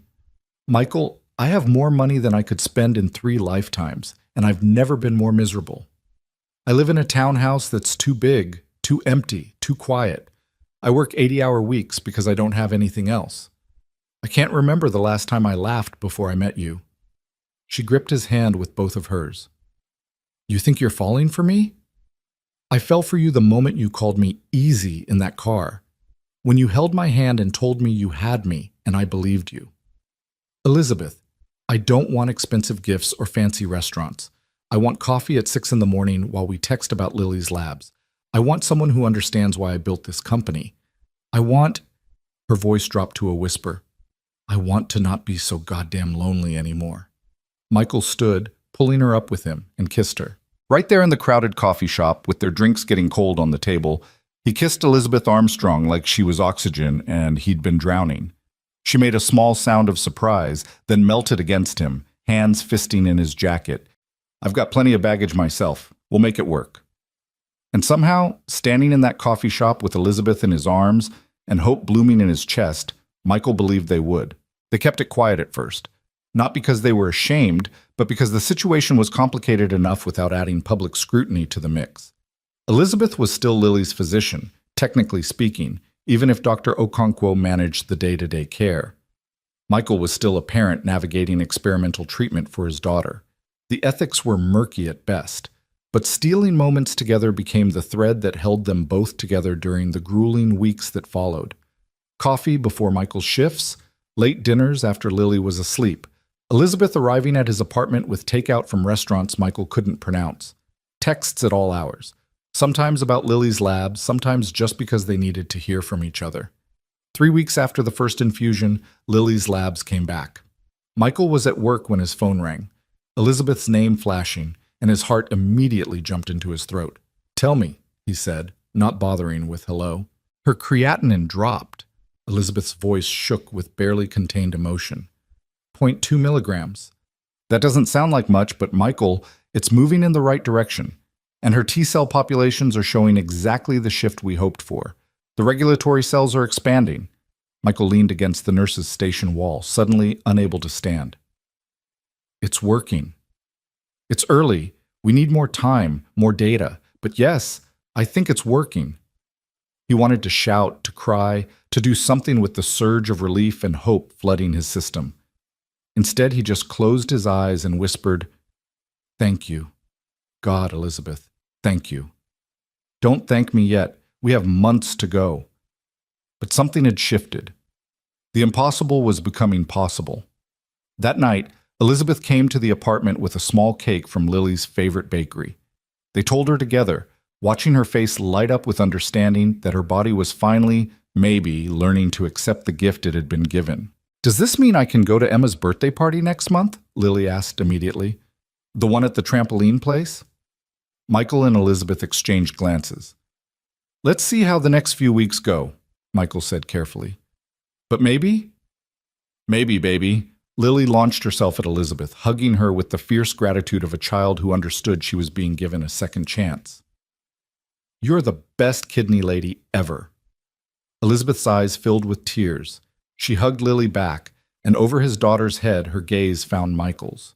In that look, gratitude, wonder, terror, that this fragile hope might shatter, he saw everything he felt reflected back. After Lily went to bed, they sat on Michael's lumpy couch, Elizabeth tucked against his side, her head on his shoulder. "I'm scared," she admitted quietly. "Every time I let myself believe this is working, I remember Catherine. How we thought she was getting better, and then, 'This isn't Catherine,' Michael said firmly. 'The medicine is different. The timing is different. Lily is different.' But what if it's not enough? What if I've given you false hope?" Michael turned to face her, taking her face in his hands. "Elizabeth, listen to me. Even if this doesn't work, and I believe it will, but even if it doesn't, you've given us something no one else could. You've given us a chance. You've shown Lily that people are fighting for her, researching for her, caring about her future. That matters. Whatever happens, that will always matter. How are you so calm about this?" "I'm not calm. I'm terrified every second of every day. But I've learned that fear doesn't stop the future from coming. All we can do is face it together." Elizabeth kissed him then, soft and desperate, like she was trying to absorb some of his strength. They stayed like that for a long time, holding each other in the dark apartment, two people who'd lost too much trying to believe they might finally get to keep something. The following weeks brought a new rhythm to their lives. Lily's weekly monitoring appointments became family affairs. Michael taking her in, Elizabeth meeting them there, the three of them grabbing lunch afterward at whichever restaurant Lily chose. They were building something, the three of them, though none of them quite dared to name it yet. But Boston's medical community was small, and people noticed. Marcus cornered Michael in the locker room one afternoon, arms crossed, wearing his concerned friend face. "So, you and Armstrong." Michael's hand stilled on his locker. "What about us?" "Come on, man. You think I haven't noticed? The way you check your phone and smile, how you've been humming while you work. I haven't seen you this happy since before Sarah left. It's complicated." "It's always complicated with you." Marcus softened. "But I'm happy for you. She seems good for you, and Lily adores her." "She does." Michael couldn't help smiling. "It's terrifying, actually, how attached Lily's gotten. If things don't work out, why wouldn't they work out? Because Elizabeth is a billionaire CEO and I'm a broke nurse? Because she's Lily's doctor? Because there are about 17 different ways this could go wrong?" Marcus shook his head. "Or it could go right. You ever think about that? Maybe the universe is finally cutting you a break." Michael wanted to believe that, but he'd learned the hard way that the universe didn't hand out happy endings, especially not to people like him. His phone buzzed. "Elizabeth. Can you come to my office after your shift? Something's come up. Don't worry, nothing bad with Lily." Michael's stomach still dropped despite the reassurance. "I'll be there." He found Elizabeth in her corner office an hour later, staring at documents spread across her desk. She looked tired, her usually perfect composure slightly frayed at the edges. "What's wrong?" he asked immediately. "Chen, the businessman who tried to buy Armstrong Biomedical? He's back, with a new offer." She pushed a document toward him. $4 billion this time. "And he's threatening to go hostile if I don't accept." Michael scanned the papers, not understanding half the financial jargon, but getting the gist. "Can he do that?" "Technically, yes. I own 51% of the company, but he could buy up shares from the other investors, make things very uncomfortable, tie us up in legal battles that would drain resources we need for research." Elizabeth rubbed her temples. "He's specifically targeting the tolerance protocol, wants to fast-track it, license it to pharmaceutical companies for maximum profit." "What happens to the patients? To Lily?" "Nothing. In theory, the trial would continue, but the protocol would become proprietary, expensive. Kids like Lily who can't afford cutting-edge treatment would be locked out." She met his eyes. "Everything I built this company to prevent." "So tell him no." "I did. But Michael, he's threatening to take this to the board, to the investors. Some of them are already nervous about the trial costs. If Chen convinces them I'm being emotional rather than rational, if he paints me as someone letting personal grief cloud business judgment, then they might force you out." Michael felt cold. "Of your own company, the one you built for Catherine?" "Yes." Her voice was barely a whisper. Michael crossed to her, pulling her up from her chair and into his arms. She resisted for half a second, then collapsed against him, shaking. "I can't lose this," she said against his chest. "I can't let him turn Catherine's legacy into a profit machine. But I don't know how to fight this. Business was always easier when I didn't care about anything but winning. Now I have you and Lily, and I'm scared of making the wrong choice. What do you want to do?" "I want to tell Chen to go to hell. I want to keep Armstrong Biomedical exactly as it is, mission-driven, patient-focused, everything Catherine would have wanted." "Then do that." "It's not that simple. If he goes hostile, if we get tied up in battles, Michael, we might lose funding for the trial. We might have to pause Lily's treatment until things stabilize." And there it was. The impossible choice Elizabeth was facing. Her company's mission versus the immediate needs of the patient she'd come to love like a daughter. Michael pulled back to look at her. "Elizabeth, I need you to hear me very carefully. If you need to pause Lily's treatment to save the company, to save the protocol for all the other kids who'll need it, we'll understand. Lily's stable right now. She can go back to standard treatment for a few months if necessary. Don't let Chen use her as leverage. But her labs will be fine. The improvement we've seen gives us breathing room. We can wait. He cupped her face. Fight for the company, Elizabeth. Fight for what Catherine would have wanted. We'll be here when the dust settles. Tears spilled down her cheeks. How are you so good? How do you always know exactly what to say? Because I love you. The words came out before he could stop them, but he didn't want to stop them. They were true. Somewhere between the rain and the rescue and the weeks of building this fragile, beautiful thing, he'd fallen completely, irrevocably in love with Elizabeth Armstrong. I love you, and I trust you to do the right thing. Elizabeth stared at him, eyes wide. You love me. Yeah, I do. Michael, She swallowed hard. I'm not good at this. The emotion thing.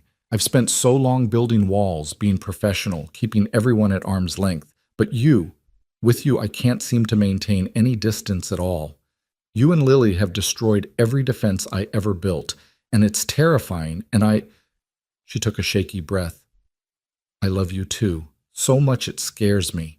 Michael kissed her, tasting salt and hope, and the particular flavor of two broken people choosing to trust again. When they broke apart, he rested his forehead against hers. So we're in this together? All of it? All of it, she agreed, even the parts that terrify us. The next morning, Elizabeth called an emergency board meeting.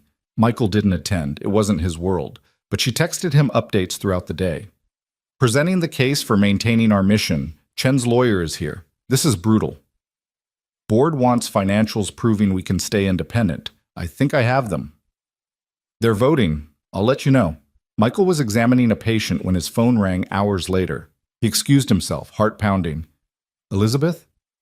We won. Her voice was thick with emotion. 7-3. The board voted to reject Chen's offer and implement defensive measures against hostile takeover. Armstrong Biomedical stays independent. That's incredible. Michael, they did it because of Lily.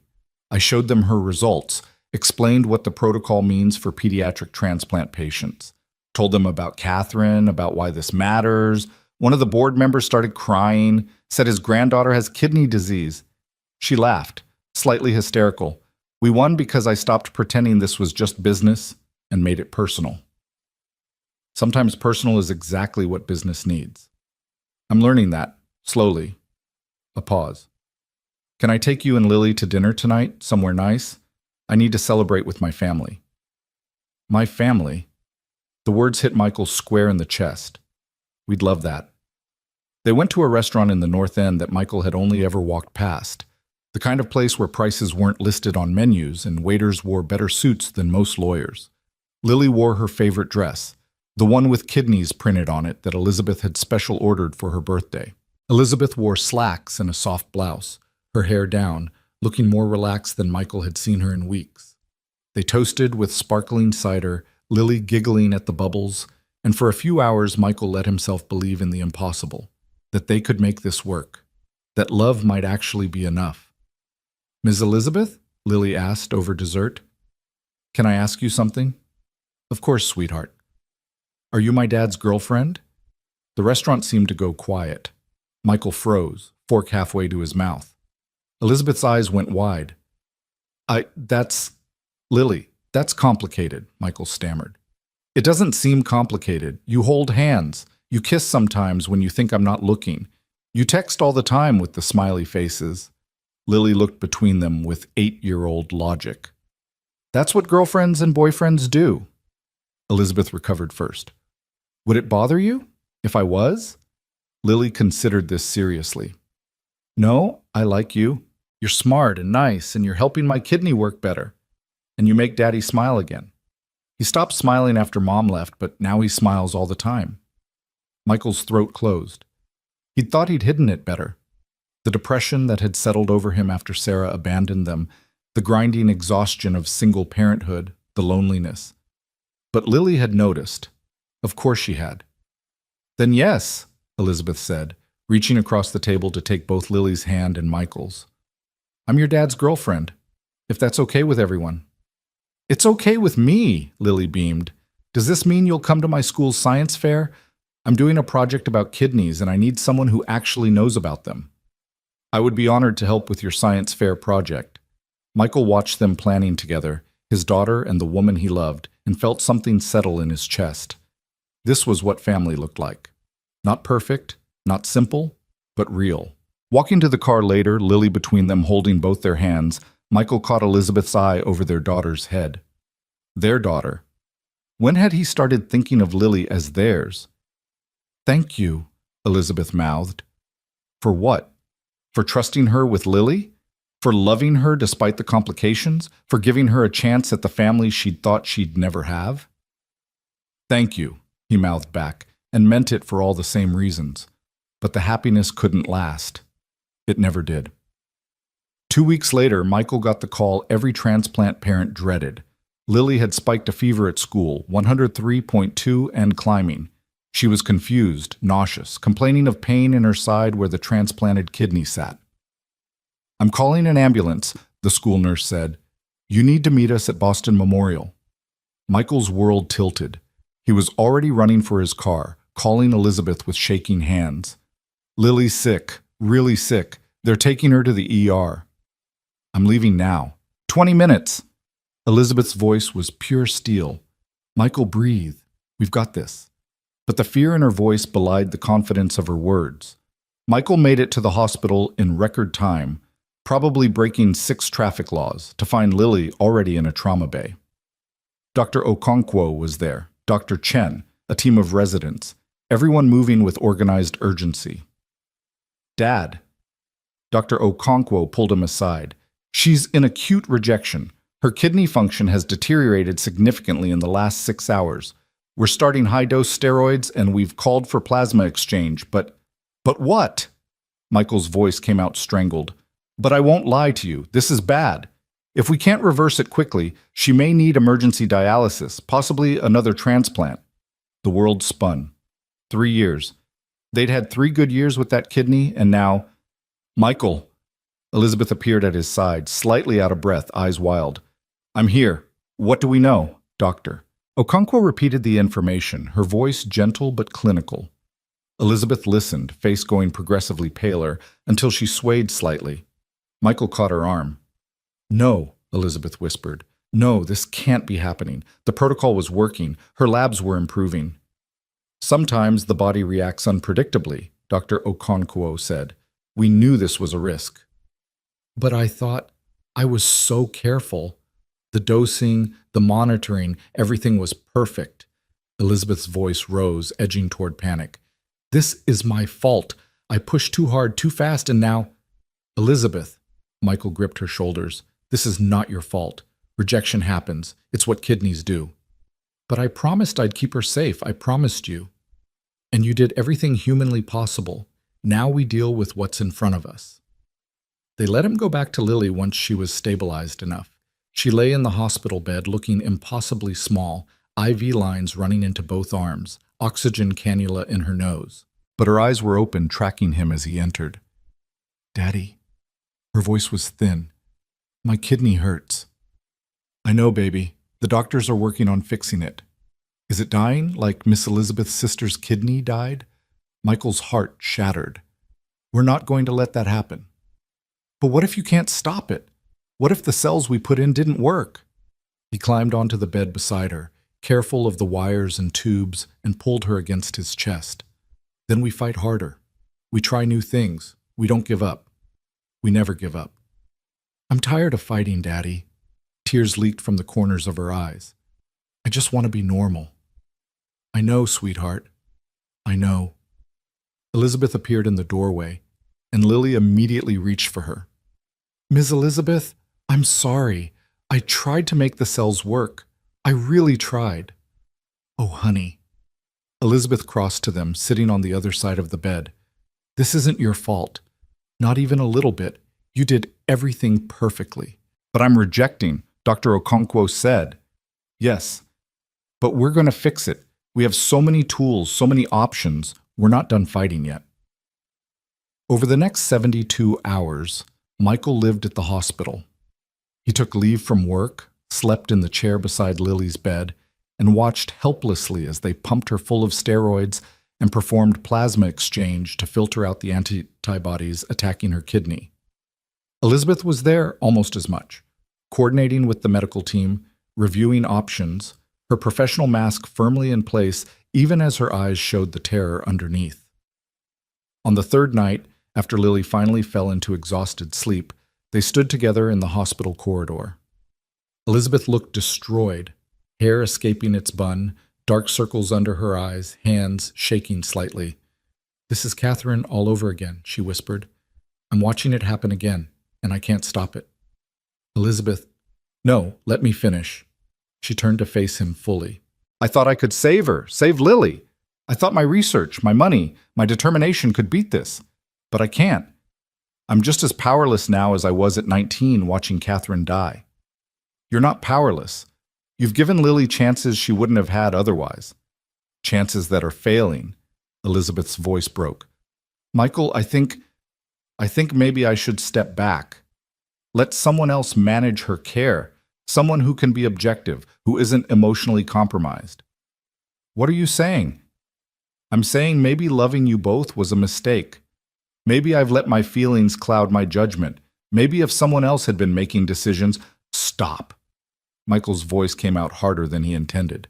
"Stop doing this. Stop sabotaging yourself because you're scared. I'm not." "You are.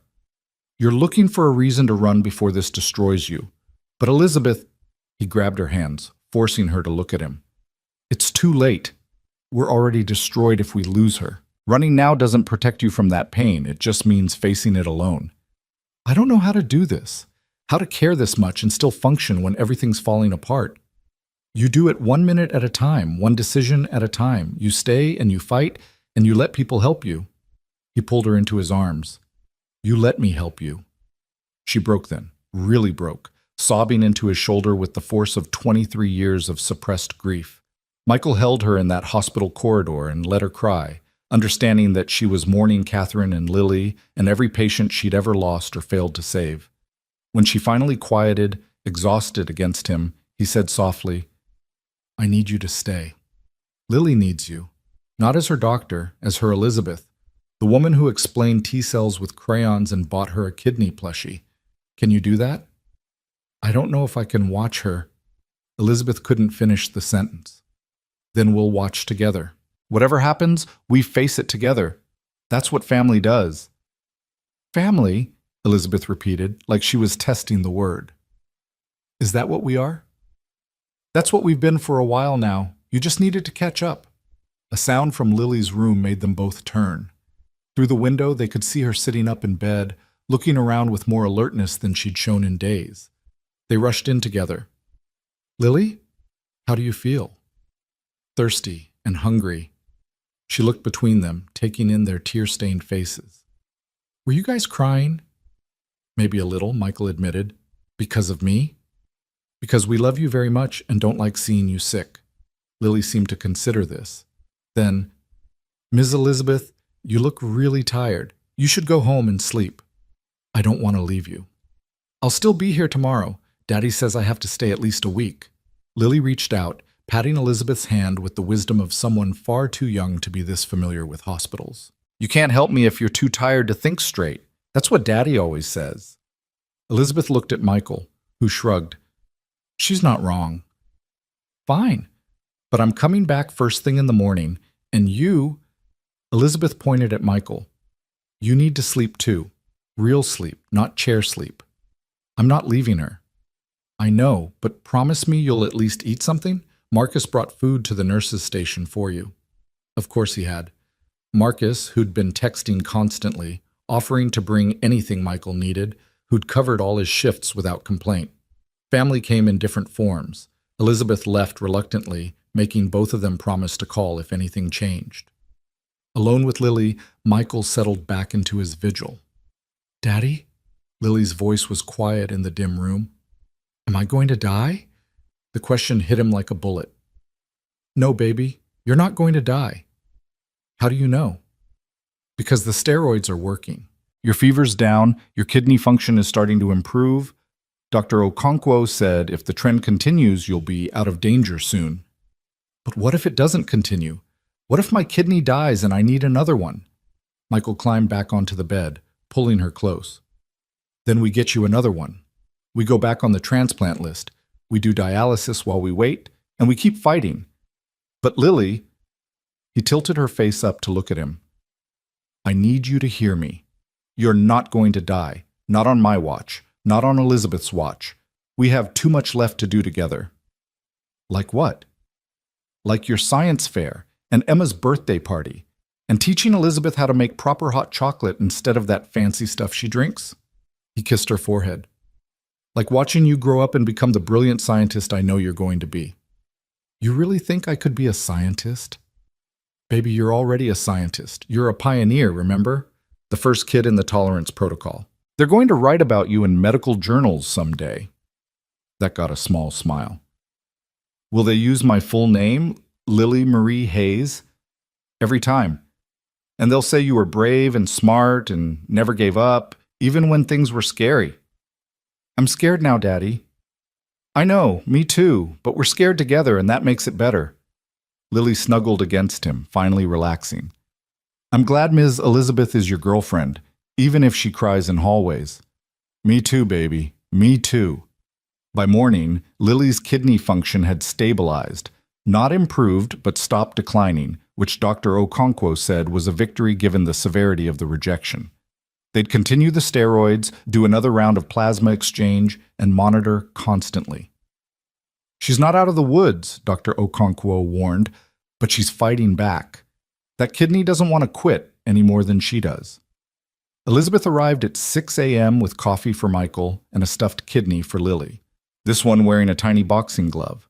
I saw it in the hospital gift shop, she said, slightly embarrassed. Seemed appropriate. Lily clutched it to her chest. Fighting kidney. I love it. Over the next week, they established a routine. Michael spent nights at the hospital while Elizabeth came during the day, spelling him so he could shower and eat and pretend to sleep. They tag-teamed Lily's care, entertained her, advocated for her, and slowly, painfully slowly, watched her improve. The rejection didn't reverse completely. Lily lost some kidney function permanently, but she stabilized at a new baseline, and Dr. Okonkwo adjusted her medications to account for the change. She'll need more monitoring, the doctor explained, and we're pulling her from the tolerance protocol for now. It's too risky to continue while her kidney is this fragile.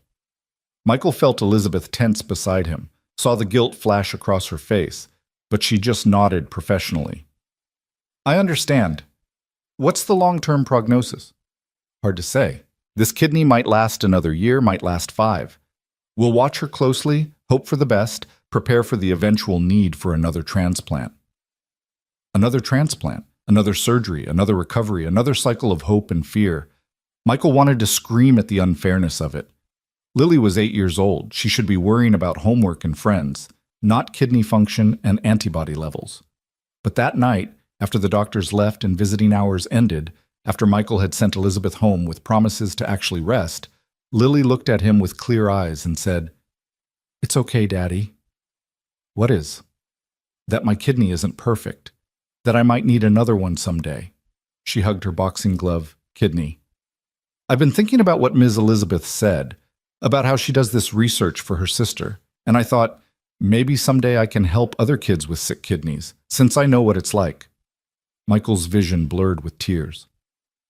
You're 8. You shouldn't have to think about helping other kids. You should just get to be a kid. But I'm not just a kid, I'm a kidney kid. That's different. She said it matter-of-factly, like she was stating the color of the sky.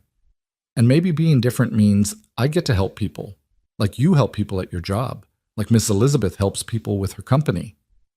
When did you get so wise? I've always been wise. You just finally noticed. He laughed through his tears, hugging her carefully. I love you so much, baby girl. I love you too. And Daddy, I think you should marry Ms. Elizabeth. Michael nearly choked. What? You should marry her. She loves us, we love her, and she makes really good pancakes. Plus she's super rich, which means better birthday presents. Lily, I'm just saying, think about it. She yawned. Now I'm tired. All this kidney fighting is exhausting. She fell asleep within minutes, leaving Michael to sit with her bombshell. Marriage. He hadn't even let himself think that far ahead. They'd only officially been together a few months. There were ethical complications, professional boundaries, a million reasons to take things slow, but sitting in that hospital room, watching his daughter sleep with a fighting kidney clutched in her arms, Michael realized something. He'd already made his choice. Somewhere between the rain and the rescue and the weeks of building this impossible thing with Elizabeth, he'd committed, completely.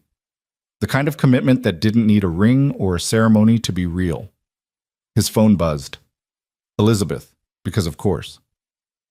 Can't sleep, thinking about you both. How is she? Stable, sleeping, dreaming about kidneys probably. And you?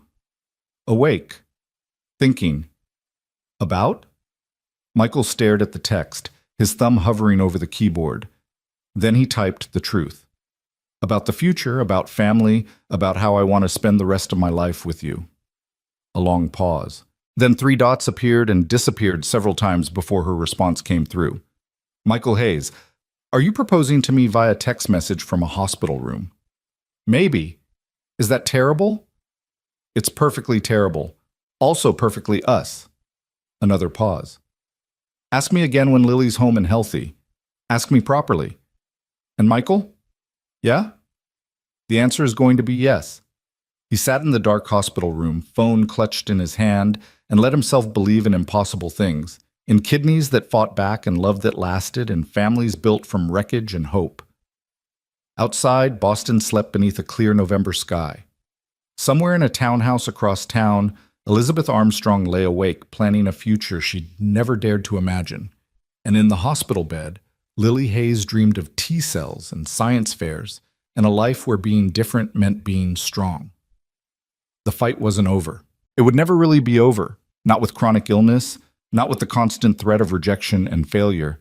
But they'd face it together now, nurse, CEO, and the brave girl who'd taught them both what it meant to hope against all odds. And somehow, impossibly, that was enough.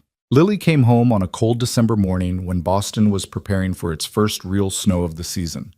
Michael pushed her wheelchair through the hospital's automatic doors, while Elizabeth carried the absurd collection of stuffed kidneys Lily had accumulated during her stay. The medical team had lined up to say goodbye, nurses hugging Lily and extracting promises that she'd visit soon, Dr. Okonkwo reminding them about the follow-up schedule with the kind of firmness that left no room for argument. "You're sure you don't want me to arrange for home health?" Elizabeth asked for the 3rd time as they loaded into her car. She'd insisted on driving them home, and Michael hadn't had the energy to argue. His Honda was still in the hospital parking lot where he'd abandoned it 10 days ago. "We'll be fine," Michael said, though his stomach churned with anxiety. The hospital felt safe, controlled. Home meant navigating recovery alone, watching for signs of trouble, trusting himself to know when Lily needed help, versus when she was just being 8 years old. "I'm not made of glass, you know," Lily piped up from the back seat. "I can walk," Dr. Okonkwo said. "The wheelchair is hospital policy," Elizabeth said, catching Michael's eye in the rearview mirror. "But you're right. You're much stronger than glass." "I'm made of steel. And kidneys." Lily hugged her fighting kidney plushie. "Mostly steel, though." When they pulled up to Michael's apartment building, he felt a wave of embarrassment wash over him. Elizabeth had been here before, but always in the evening, always when the harsh morning light didn't illuminate quite how shabby everything was. The peeling paint on the building's facade, the broken intercom, the stairs they'd have to navigate because the elevator had been broken for 6 months and the landlord kept promising to fix it. Elizabeth seemed to read his thoughts. "Michael, stop." "Stop what?" "Apologizing in your head." She grabbed their bags from the trunk. "Your home is perfect because it's full of love. Everything else is just aesthetics." "Easy for you to say when you live in a Beacon Hill townhouse."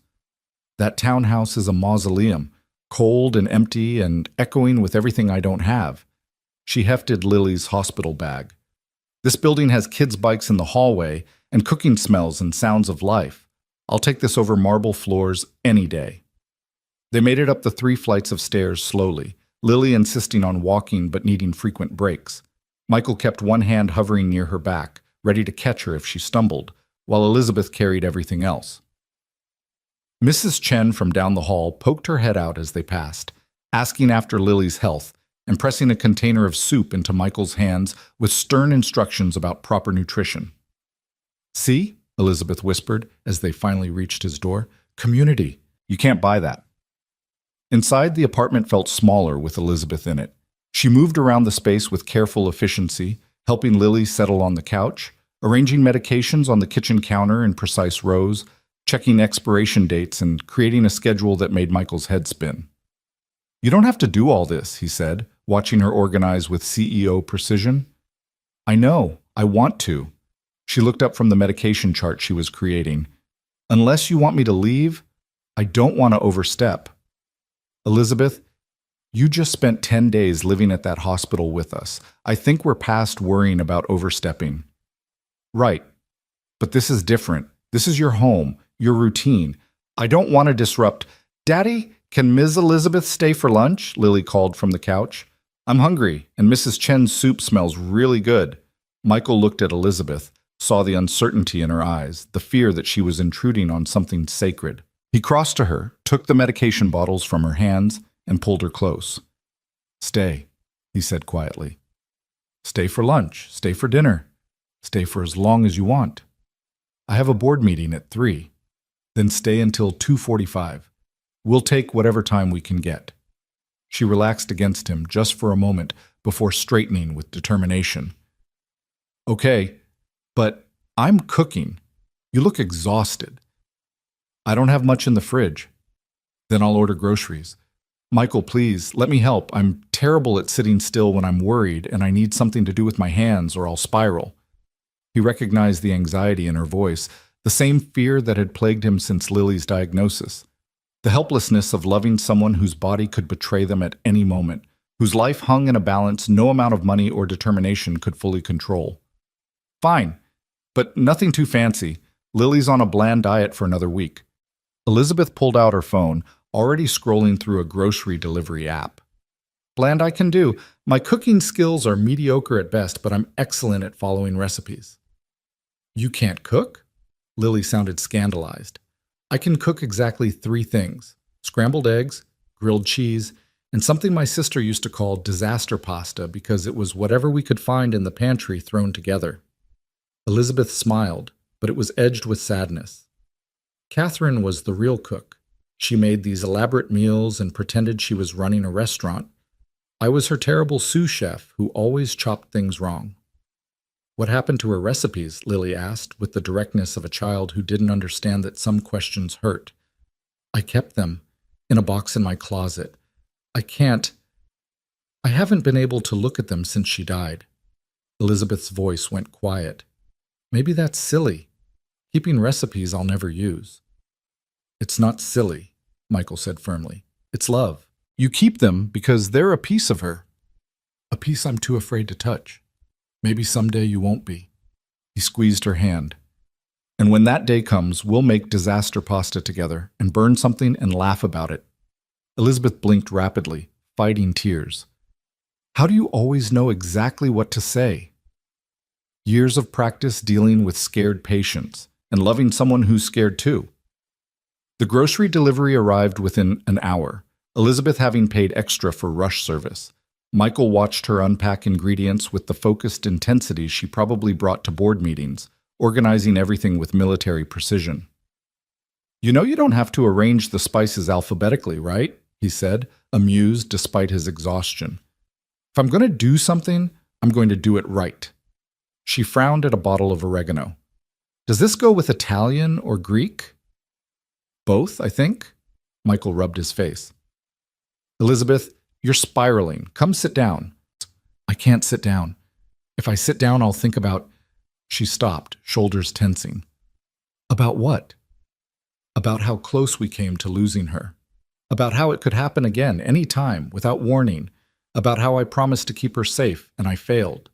Michael crossed to her, gently taking the oregano bottle and setting it aside. "You didn't fail. Lily's alive. She's home. She's stable. That's not failure. She lost kidney function.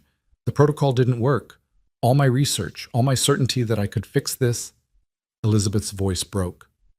"I'm not used to failing, Michael. At business, I win. At research, I solve problems. But I can't solve this. I can't science my way out of organ rejection. I can't buy Lily a new kidney or negotiate with her immune system. And I hate it. I hate being this powerless. Welcome to my world, Michael said gently. This is what it's like loving someone with chronic illness. You don't get to control outcomes. You don't get guarantees. You just get to show up every day and love them and hope it's enough. Is it enough? Asked Lily.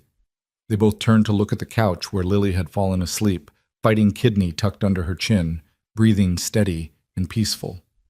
She looked so small, so fragile, but also so completely defiantly alive. She thinks you hung the moon, Michael said quietly. She talks about you constantly. Ms. Elizabeth said this. Ms. Elizabeth explained that. You've given her something precious, not just medical treatment, but someone who sees her as more than her disease. Someone who's brilliant and successful and choosing to spend time with a sick kid because you genuinely enjoy her company. I do enjoy her company. She's remarkable. She is. And so are you. Michael turned Elizabeth to face him. You're allowed to be scared. You're allowed to not have all the answers. You're allowed to be human, Elizabeth. The woman, not the CEO. I don't know how to be just the woman. I've been the CEO for so long. Then I'll teach you. We'll figure it out together. Elizabeth leaned into him, letting herself be held, and for a few minutes they just stood in his tiny kitchen while Lily slept and Boston's first snow began to fall outside the windows. Eventually Elizabeth pulled back, wiping her eyes. Okay, enough spiral time. I'm going to make lunch, and it's going to be mediocre, and you're going to eat it and tell me it's wonderful because you're too kind to hurt my feelings. I'm not that kind. If you burn it, I'm ordering pizza. She laughed, the sound shaky but genuine. Deal. Lunch was indeed mediocre. Elizabeth's simple chicken soup had too much salt, and the vegetables were cut in wildly different sizes, but Michael ate every bite and declared it delicious. Lily woke up long enough to slurp down half a bowl before falling asleep again, exhausted from the simple act of being home. At 2:30, Elizabeth's phone started buzzing with board meeting reminders. She stared at it with obvious reluctance. You should go, Michael said. The company needs you. You need me more. We'll be here tonight, and tomorrow, and next week. He walked her to the door. Go run your empire. We'll hold down the fort. Call me if anything changes. Anything at all. I don't care if it's 3 a.m. or I'm in the middle of a presentation. Promise me. I promise. She kissed him goodbye, long and thorough, like she was memorizing the feel of him. Then she crouched beside the couch, gently brushing Lily's hair back. Sweet dreams, brave girl, she whispered. I'll see you tomorrow. After Elizabeth left, the apartment felt quieter but not empty. Her presence lingered in the organized medications, the groceries, the soup container in the fridge with reheat at 350, written on it in her precise handwriting. Michael settled into the chair beside Lily's couch and let himself breathe for what felt like the first time in days. His daughter was home. His girlfriend loved them both. They'd survived another crisis. For this moment, this brief window of peace, it was enough. The next 2 weeks fell into a new rhythm. Michael took family leave from work, something he'd never been able to afford before, but Elizabeth had quietly arranged through the hospital's donor fund. She didn't tell him she'd funded it herself, but Marcus let it slip one day when he stopped by with food.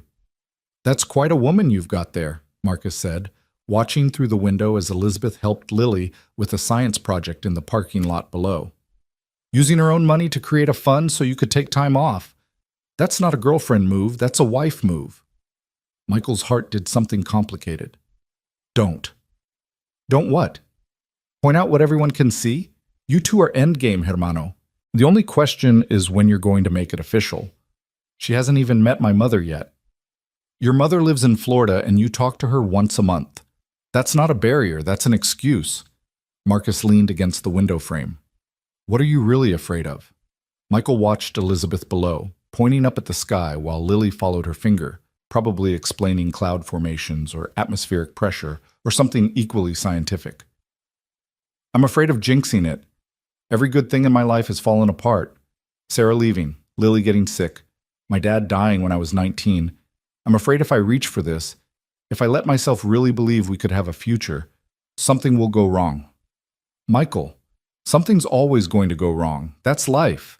The question is whether you want to face the wrong things alone or with someone who loves you. I know that intellectually, but emotionally, Michael rubbed his face. I'm terrified, Marcus, of losing her, of losing Lily, of building this beautiful thing and watching it collapse. Then hold on tighter, love harder, take the risk. Marcus clapped him on the shoulder. Because that woman down there, she's already taken her risk. She's all in. Now you need to catch up. That night, after Lily was asleep and Elizabeth had gone home to prepare for morning meetings, Michael pulled out his laptop. He'd been avoiding it, but Marcus's words had lodged in his brain. If he was going to do this, if he was going to properly propose like he'd promised, he needed a ring. The problem was his bank account, hospital debt, rent, medications, basic living expenses. There wasn't anything left over for jewelry. Certainly nothing that would do justice to Elizabeth Armstrong, who probably wore earrings worth more than his car. His phone rang. Elizabeth, like she'd sensed him thinking about her. Can't sleep? He answered. Thinking about you, about Lily, about everything. Papers rustled.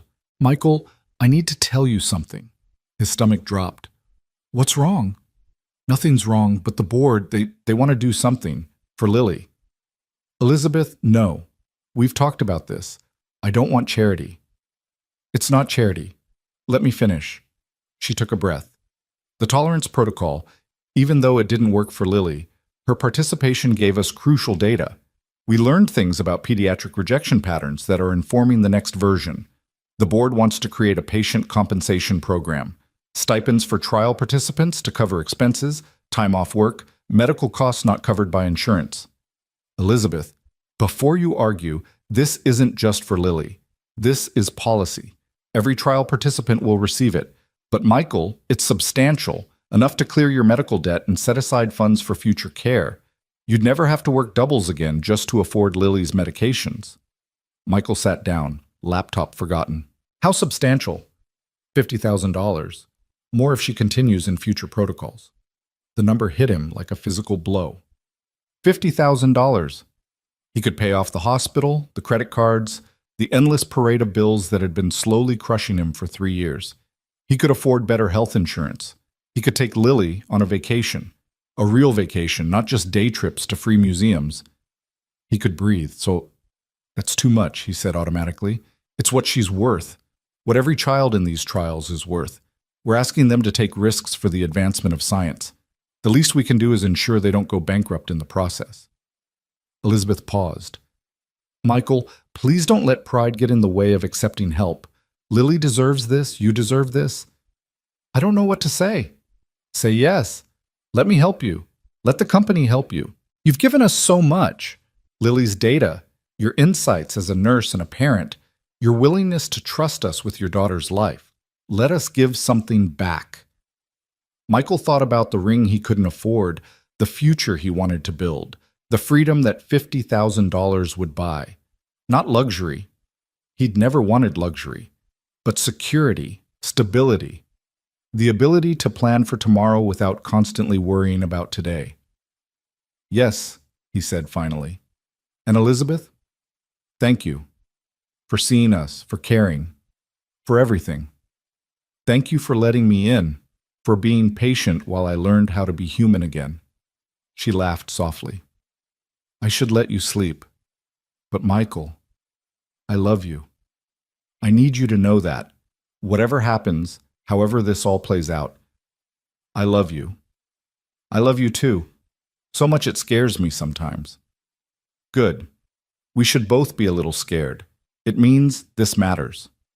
After they hung up, Michael sat in the dark apartment and let himself imagine. A future where money wasn't a constant weight, where he could propose with a ring that represented what Elizabeth meant to him, not just what he could afford, where Lily could grow up with opportunities he'd never been able to give her. The compensation paperwork arrived 3 days later, official and legal and real. Michael signed it with shaking hands while Lily watched, not quite understanding but sensing the significance. Does this mean we're rich, Daddy? Not rich, baby, just less poor. But it means good things, better things. Can we get a cat? Of all the possibilities, that's where her mind went. Maybe, let's talk to the landlord. And can we take Ms. Elizabeth to that restaurant she likes? The Italian one? As a thank you? I think Ms. Elizabeth would like that very much. When the money hit his account a week later, Michael paid off every bill he'd been carrying. Medical debt, credit cards, the loan for Lily's wheelchair, everything. He called creditors and made final payments and watched his credit score tick upward for the first time in years. The freedom of it was almost overwhelming. Then he went to a jewelry store. Not the fancy ones downtown where Elizabeth probably bought her own pieces, but a small family-owned shop in the North End where the owner's grandmother had started the business 70 years ago. I need a ring, he told the jeweler, an older man with kind eyes, for a proposal. But I need it to mean something, not just look expensive. Tell me about her. Michael did. Talked about Elizabeth's brilliance and her grief, her steel exterior and soft heart. The way she looked at Lily like she'd been given a second chance at saving her sister. The jeweler listened, nodding occasionally, until Michael ran out of words. I know exactly what you need, the man said. He brought out a ring, white gold band with 3 small stones, 1 emerald flanked by 2 diamonds. The emerald for her eyes, which you mentioned about 6 times, the jeweler said with a smile. The diamonds for you and your daughter. 3 stones, 3 lives, becoming 1 family. He quoted a price that made Michael wince but not panic. Affordable. Possible. It's perfect, Michael said. When are you proposing? Christmas, if I can wait that long. He couldn't, actually. The ring burned a hole in his pocket for 3 days before he couldn't take it anymore. It was a Tuesday evening, nothing special, when Elizabeth came over after work to find Michael had cooked dinner, actual cooked dinner, not takeout, and Lily was bouncing with barely contained excitement. What's going on? Elizabeth asked suspiciously. You both look like you're hiding something. We are hiding something, Lily announced, but I can't tell you what because Daddy said it's a surprise and I have to wait until after dinner, even though I'm terrible at waiting. Elizabeth looked at Michael, eyebrows raised. He just smiled and handed her a glass of wine. Dinner was simple, pasta and salad, nothing fancy. But Michael had used one of Catherine's recipes. He'd asked Lily to help him find it in Elizabeth's box of memories, and together they'd made the disaster pasta Catherine had invented decades ago. Too much garlic, weird spice combinations, but somehow it worked. Elizabeth took 1 bite and froze. How did you... Lily and I broke into your townhouse and stole your sister's recipe box. At her horrified expression, he laughed. I'm kidding. You left it here last week. We asked permission by text. You said yes. I don't remember that. You were in back-to-back meetings and answered without reading, but we have screenshots to prove consent. He watched her taste another bite, saw tears gathering in her eyes. Is it okay? Using her recipe? It's more than okay. It's... Elizabeth's voice broke. It's Catherine at this table with us. It's her being part of this family. Thank you. They ate Catherine's pasta and talked about Lily's upcoming science fair and Elizabeth's latest FDA meeting, and Michael waited until Lily had gone to brush her teeth before he pulled out the ring box. Elizabeth saw it and went completely still. Michael, before you say anything, let me talk. He opened the box, showing her the emerald and diamonds. This isn't much compared to what you're used to. I can't compete with your world, your lifestyle, any of that. But what I can offer is every single day, showing up, loving you, and choosing you, and building this life with you. His hands were shaking. I can offer you a family, not perfect, because Lily's always going to have medical issues, and I'm always going to be basically broke, and our lives are messy and complicated and sometimes terrifying. But Elizabeth, we're your family if you want us. Officially. Legally. Forever. She was crying now, silent tears streaming down her face. Are you asking what I think you're asking? Elizabeth Catherine Armstrong, will you marry me? Will you take on a broke nurse and his sick kid and the whole complicated mess that comes with us? Will you let us love you for the rest of our lives? Yes. She was laughing and crying at the same time. Yes, of course, yes. Did you really think I might say no? I worried. He slipped the ring on her finger with shaking hands. You could have anyone. Why settle for me? Because you're not settling. You're choosing. Every day you choose to show up, to fight, to love hard even when it's scary. That's not settling, Michael. That's everything. She pulled him close, kissing him thoroughly. You're everything. You and Lily. You're the family I thought I'd never have. Daddy, did she say yes? Lily's shriek came from the bathroom. She said yes! Lily came running, toothbrush still in her mouth, and launched herself at them both. They caught her together, the three of them laughing and crying and holding on tight. I knew it, Lily said smugly. I told you she'd say yes. Now we can be a real family. We were already a real family, Elizabeth said, pulling her close. This just makes it official. Does this mean you're going to be my mom? Elizabeth looked at Michael over Lily's head, panic flickering in her eyes. He nodded slightly. Your choice, whatever you want. If you want me to be, Elizabeth said carefully. I know I'm not your birth mom, and I'm not trying to replace anyone, but I love you very much and I'd be honored to be your mom, in whatever way feels right to you. I want you to be my mom, Lily said firmly. My birth mom didn't want me because I'm sick, but you want me even though I'm sick. That makes you the real mom. Elizabeth broke down completely then, holding Lily and sobbing into her hair. Michael wrapped his arms around both of them, this instant family that had formed from wreckage and storms, and the simple act of choosing not to walk past someone who needed help. Later, after Lily had finally gone to bed, Elizabeth and Michael sat on the couch, her head on his shoulder, the ring catching lamplight on her finger. I need to tell you something, Elizabeth said quietly. Should I be worried? No, but you should know what you're getting into. Marrying me means marrying Armstrong Biomedical. It means board meetings and pharmaceutical conferences and probably being in the public eye more than you'd like. It means photographers and gossip columns and people judging our relationship. Because I'm not rich enough for you? There was no heat in the question, just curiosity. Because some people are going to say I'm taking advantage of you, that I used my position as Lily's doctor to manipulate you into this relationship, that this is unethical and inappropriate. She turned to look at him. It's going to be ugly sometimes, Michael. Are you ready for that? Are you asking if I'm going to back out when things get hard? I'm asking if you understand what you're signing up for. Michael took her hand, running his thumb over the ring he'd put there. I'm signing up for you. All of you. The brilliant CEO, the grieving sister, the woman who stress organizes my spice cabinet at 2 a.m. I'm signing up for complicated and messy and sometimes ugly because the alternative is not having you at all.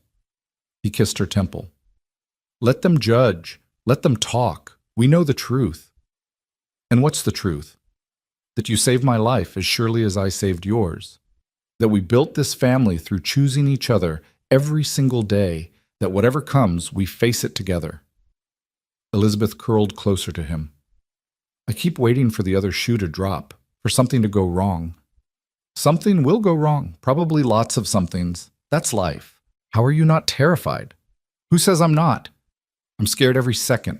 Scared of losing Lily, scared of losing you, scared of this happiness being temporary. He pulled her tighter. But I'm more scared of missing out on this because I was too afraid to try. So I'm choosing to be terrified and happy at the same time. That's very wise. I learned it from an 8-year-old kidney patient. She's pretty smart. They sat in comfortable silence, listening to Boston hum outside the windows. Finally, Elizabeth stirred. I should go home. Let you sleep. Stay. The word came out before Michael could think. Stay tonight. In my room. Properly. No more going home to that empty townhouse. Stay with us. Michael, Lily, knows we're getting married. She's been asking when you're moving in since approximately 20 minutes after we started dating. He stood, pulling her up with him. Stay. Be part of this family officially. Wake up with us. Have breakfast together. Help me remember Lily's medications. Be here. Elizabeth looked around the small apartment, shabby and cramped and nothing like her world, and smiled. Okay, yes, I'll stay. She texted her assistant to bring clothes in the morning, borrowed one of Michael's shirts to sleep in, and followed him to his bedroom. They lay together in his too small bed, wrapped around each other, and for the first time in 23 years, Elizabeth Armstrong fell asleep feeling like she'd finally come home. In the other room, Lily hugged her fighting kidney and dreamed of being a bridesmaid at her father's wedding, walking down an aisle scattering kidney-shaped confetti, because even dreams deserved a little scientific accuracy. And somewhere in this city, in boardrooms and hospitals and family homes, people slept unaware that a nurse and a CEO had just promised to love each other through sickness and health, through crisis and calm, through all the messy, beautiful, impossible days ahead. The future was uncertain. Lily's health was fragile. The world would judge them harshly. But for this one perfect moment, wrapped in each other's arms in a tiny apartment, they had everything that mattered. They had each other. And somehow, impossibly, that was enough. The news broke 3 days after the engagement. Someone at the hospital had seen the ring, made assumptions, and within hours, biotech CEO Elizabeth Armstrong, engaged to patient's father, was trending on medical ethics Twitter. The comments were brutal, dissecting their relationship with the cold precision of a coroner's autopsy. Michael first saw it when Marcus shoved his phone in his face during their shift. "Don't read the comments. I'm serious, Hermano. Don't do it."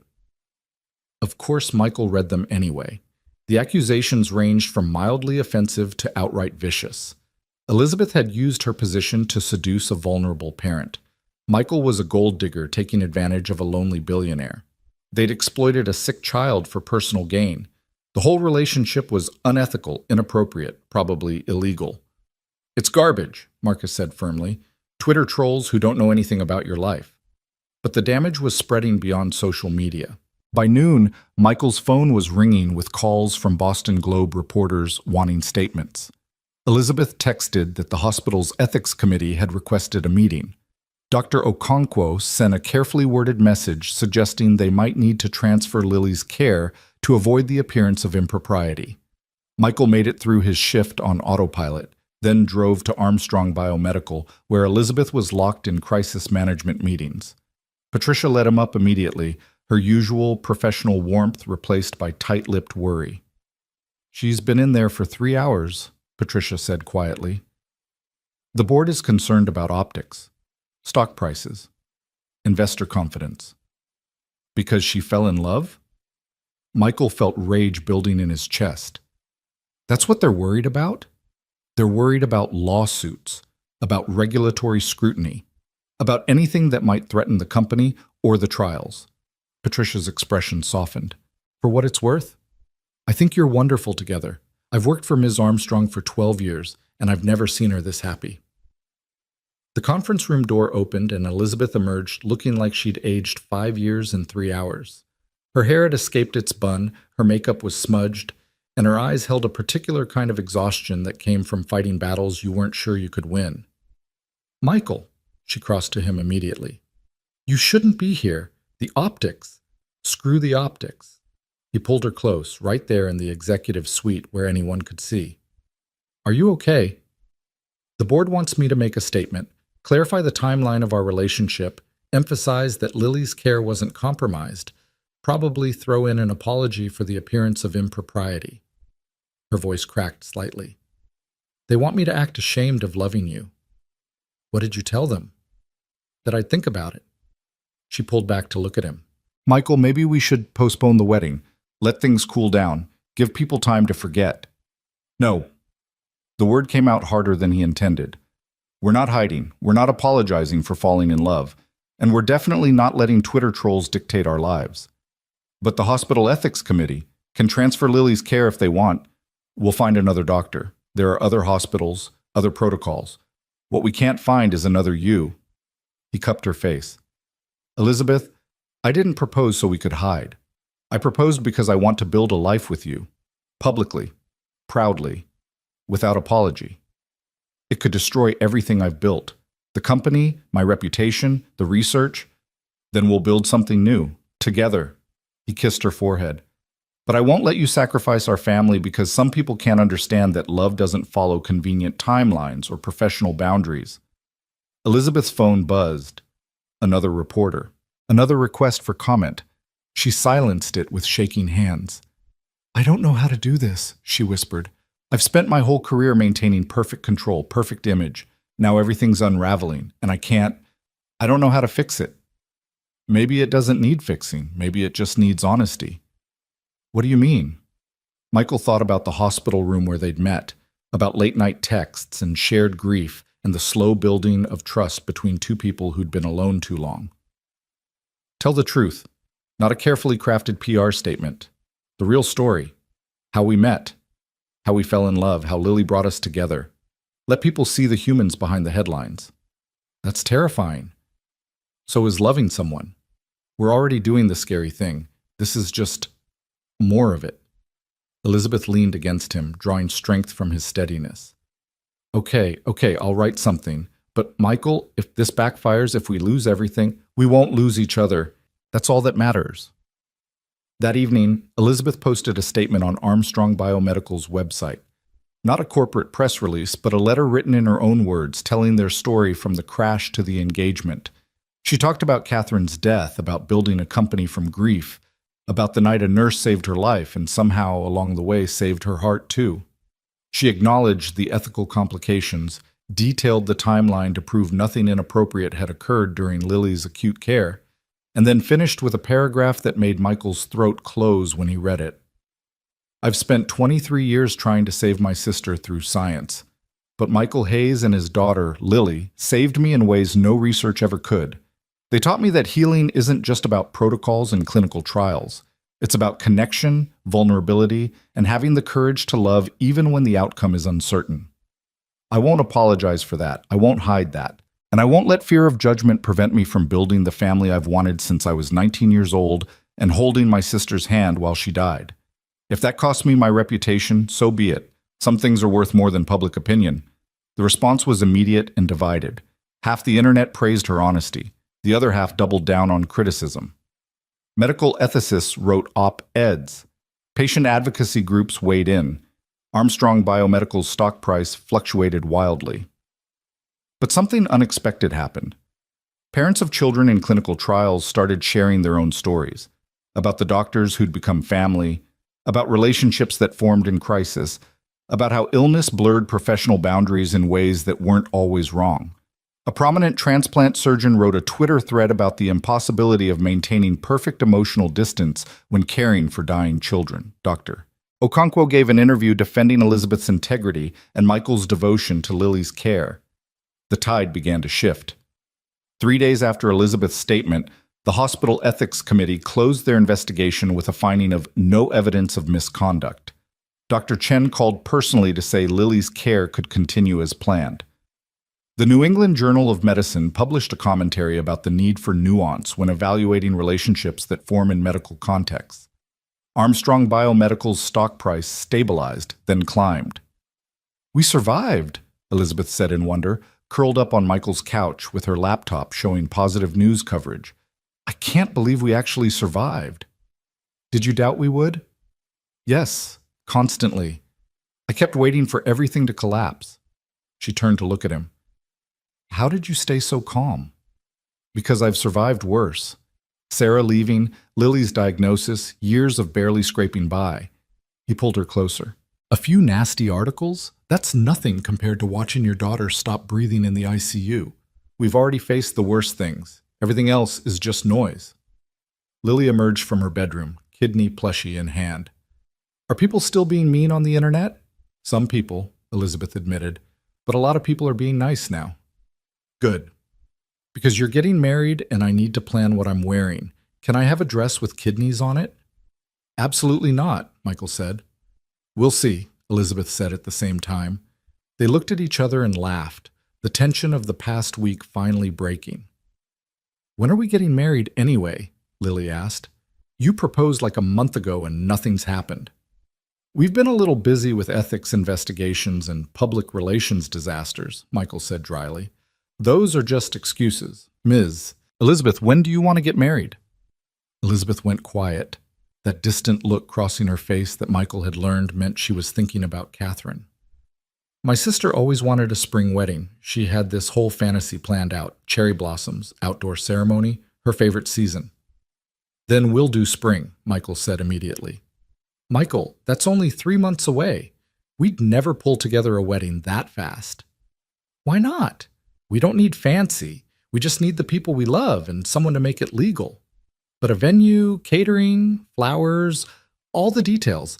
I know an excellent event planner who happens to be a billionaire CEO. I bet she could figure it out." Elizabeth smiled despite herself. "You make it sound so simple." "It is simple. We love each other. We want to get married. Everything else is just logistics. Can we have kidney-shaped cookies at the reception? Lily asked hopefully. Now that, Elizabeth said, is non-negotiable. Absolutely yes to kidney cookies. Planning the wedding became a welcome distraction from lingering controversy. Elizabeth threw herself into it with the same intensity she brought to clinical trials, creating spreadsheets and timelines and backup plans. Michael mostly stayed out of her way, offering opinions when asked, but largely trusting her vision. This is your day too, Elizabeth protested when he approved her fifth venue option without comment. My day is marrying you. I don't care if we do it in a parking lot or a palace. But don't you have preferences? Things you've dreamed about? Michael thought about Sarah, about the rushed courthouse wedding when they discovered she was pregnant, about signing divorce papers 3 years later in that same courthouse. Honestly, I just want it to feel real this time. I want Lily there, happy and healthy. I want Marcus standing up with me. I want to look at you and know we chose this, we built this, we earned this. That's beautiful, Elizabeth said, eyes bright with tears. That's just honesty. They settled on the Boston Public Garden for early April, cherry blossoms and swan boats, and the kind of public declaration that made it clear they weren't hiding. Small guest list, just family and close friends, because both Michael and Elizabeth had learned that quality mattered more than quantity. But as winter turned toward spring and wedding plans solidified, Lily's health became an increasing concern. Her kidney function was declining again, slowly but measurably. Nothing acute, but the trend was undeniable. Dr. Okonkwo increased her medications, adjusted protocols, and started gently preparing them for the possibility of dialysis. How long? Michael asked during a private consultation while Lily was getting blood drawn. Hard to say. Could be months, could be years. Bodies are unpredictable. Dr. Okonkwo's expression was kind but honest. We'll keep fighting for every day we can get. But Michael, you should start preparing Lily. And yourself. That night, after Lily was asleep, Michael found Elizabeth in his kitchen stress-organizing cabinets. Talk to me, he said. About what? About whatever's making you reorganize my canned goods at 11 p.m. She set down a can of soup with shaking hands. I can't save her. All my research, all my money, all my connections, none of it matters. Her kidney is failing and I can't stop it. No, you can't. He crossed to her, pulling her into his arms. Neither can I. Neither can Dr. Okonkwo or anyone else. That's not a failure. That's just reality with chronic illness. Then what do? We love her. We give her the best life we can for however long we have. We get married in the spring and let her throw kidney-shaped confetti. We make memories that matter. His voice roughened. We hold on tight and trust that whatever happens, we'll face it together. I'm so scared, Michael. Me too. Every second of every day. How do you function like this? How do you work and plan a wedding and act normal when you're terrified your daughter is dying? Because the alternative is falling apart, and Lily needs me functional. He pulled back to look at her. She needs us both functional.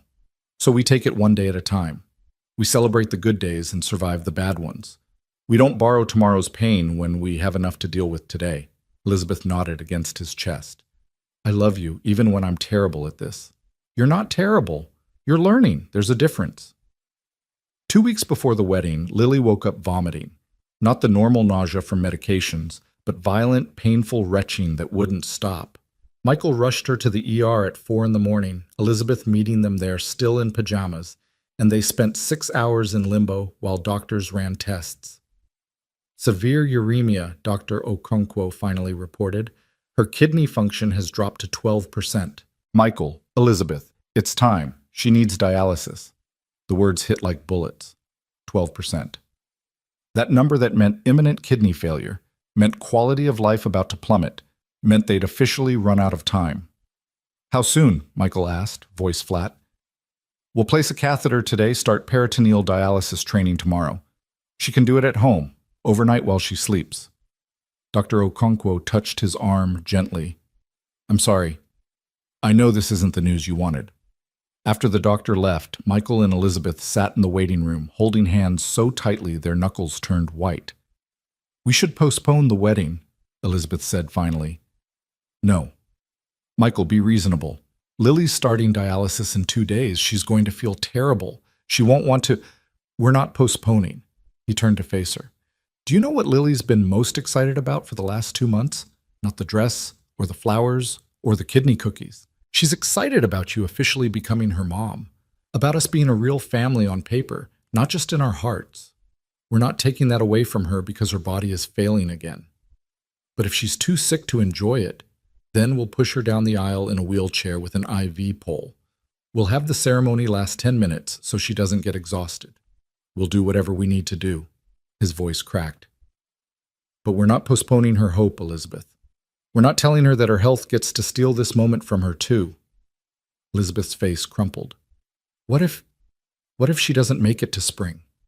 The fear they'd both been avoiding, spoken aloud in a sterile waiting room. Then we'll have given her something beautiful to hold on to at the end, Michael said, forcing the words past the lump in his throat. We'll have shown her that love is stronger than disease, that families choose each other, that some promises are worth keeping no matter what. I can't lose her, Michael. I can't watch another little girl die. I know, but we might not get a choice about that. What we do get to choose is how we love her while we have her. They held each other and cried in that waiting room, two people who thought they were done with lost learning, that you never really finished grieving until the final goodbye. Lily took the dialysis news with the stoic acceptance of a child who'd grown up navigating medical crises. Does this mean I have to miss the wedding? Absolutely not, Michael said firmly. Can I still wear my kidney dress? Yes, but maybe with a cardigan to cover the catheter site. Deal. Will I feel sick? Probably, for a while, but your body will adjust. Okay. She picked up her fighting kidney plushie. Then I guess we fight harder. The next 2 weeks were brutal. Dialysis training consumed their days, learning to set up the machine, monitor fluid exchanges, watch for infection. Lily felt nauseated constantly, exhausted from the nightly treatments, frustrated by the tubes and restrictions. Michael took more leave from work. Elizabeth started working from his apartment, laptop set up at the kitchen table, conducting board meetings via video while simultaneously helping Lily with homework. 3 days before the wedding, Marcus found Michael in the hospital break room, head in his hands. Talk to me, hermano. I don't know if I can do this. Get married while my daughter is on dialysis. Smile for photos when her kidneys are failing. Pretend everything's fine when nothing is fine. Who said you have to pretend? Marcus sat beside him. Michael, that little girl has watched you be strong her entire life. Maybe it's time to show her that strong people also struggle, that you can be scared and broken and still show up for the people you love. What if she gets worse? What if something happens at the wedding? Then you'll deal with it, like you always do. But you don't get to steal this moment from her or from yourself because you're afraid of what might happen. Fear doesn't get to win this one. Michael looked at his friend, this man who'd stood beside him through deployments and divorces and medical nightmares. Will you be my best man? Officially? I thought you'd never ask. Although I'm telling you right now, my speech is going to make everyone cry. I'd expect nothing less. The night before the wedding, Elizabeth stayed over as she had most nights for the past month. They put Lily to bed early, setting up her dialysis machine with practiced efficiency, making sure she was comfortable before retreating to the living room. Last night, as not married people, Elizabeth said, curled against Michael on the couch. Having second thoughts? About marrying you? Never. About whether we're doing this right, whether Lily should really be pushed through this when she feels so terrible, whether I'm selfish for wanting this day, always. Elizabeth. He tilted her face up. Tomorrow, you become Lily's mom, legally, officially, permanently. That's not selfish. That's the most generous thing anyone's ever done for her. For us. What if I'm terrible at it, being a mom? You've been her mom for months already. This just makes it official. But what if she needs something I can't give? What if I fail her the way I failed Catherine? You didn't fail Catherine. Disease failed Catherine. Medical science failed Catherine. You were 19 years old and did everything humanly possible. He pulled her closer. And you won't fail Lily. Not because you'll be perfect. Nobody's perfect. but because you love her enough to keep trying even when you mess up. That's all any parent can do. They sat in comfortable silence until Elizabeth's phone buzzed, her assistant with last-minute wedding logistics. As she typed responses, Michael watched her, this brilliant, broken, beautiful woman who'd somehow chosen to build a life with him, and felt gratitude so intense it hurt. "Hey, Elizabeth? Thank you for saying yes, for staying, for loving us even though we're complicated." She set down her phone, eyes suspiciously bright. "Thank you for saving my life. In every way, someone can be saved." They went to bed early, knowing tomorrow would be long and emotional and probably chaotic. Michael fell asleep holding the woman he'd pulled from a wrecked car 6 months ago, marveling at how a rainy October night had led them here.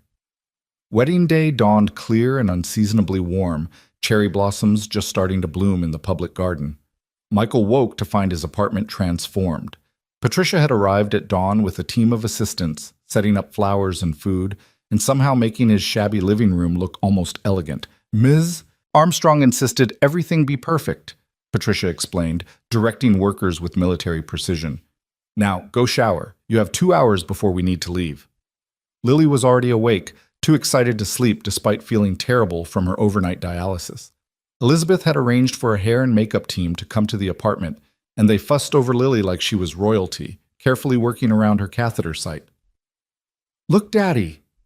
Lily spun in her kidney-patterned dress, custom-made by a designer Elizabeth had commissioned. "I'm fancy." "You're beautiful, baby girl." "Where's Mom?" The word came out naturally, like Lily had been practicing. "Is she getting ready at her house?" "Mom." Michael's throat tightened. "Yeah, she'll meet us at the garden." Marcus arrived with his family, helped Michael into his suit, and stood back critically. "Not bad for a broke nurse." "This suit costs more than my car." Elizabeth insisted. "And you look good in it. Try not to cry during the ceremony." No promises. They transported Lily carefully to the public garden, her ivy pole cleverly disguised with flowers, her fatigue hidden behind excitement. The ceremony site was simple but beautiful. White chairs arranged under blooming trees, small crowd of people who mattered most. Dr. Okonkwo was there, and Dr. Chen, several nurses from the hospital. Elizabeth's board members sat stiffly in the back, probably still unsure about this whole situation. But in the front row, Marcus's family and Mrs. Chen from down the hall, the jeweler who'd sold Michael the ring, Patricia dabbing her eyes with a handkerchief. Then Elizabeth appeared, and Michael forgot to breathe. She wore a simple ivory dress, hair down around her shoulders carrying a bouquet of cherry blossoms. No designer gown, no elaborate veil, just Elizabeth, walking toward him with tears already streaming down her face. "Hi," she said when she reached him. "Hi yourself. You look like I've been crying for an hour." "I know, I couldn't stop.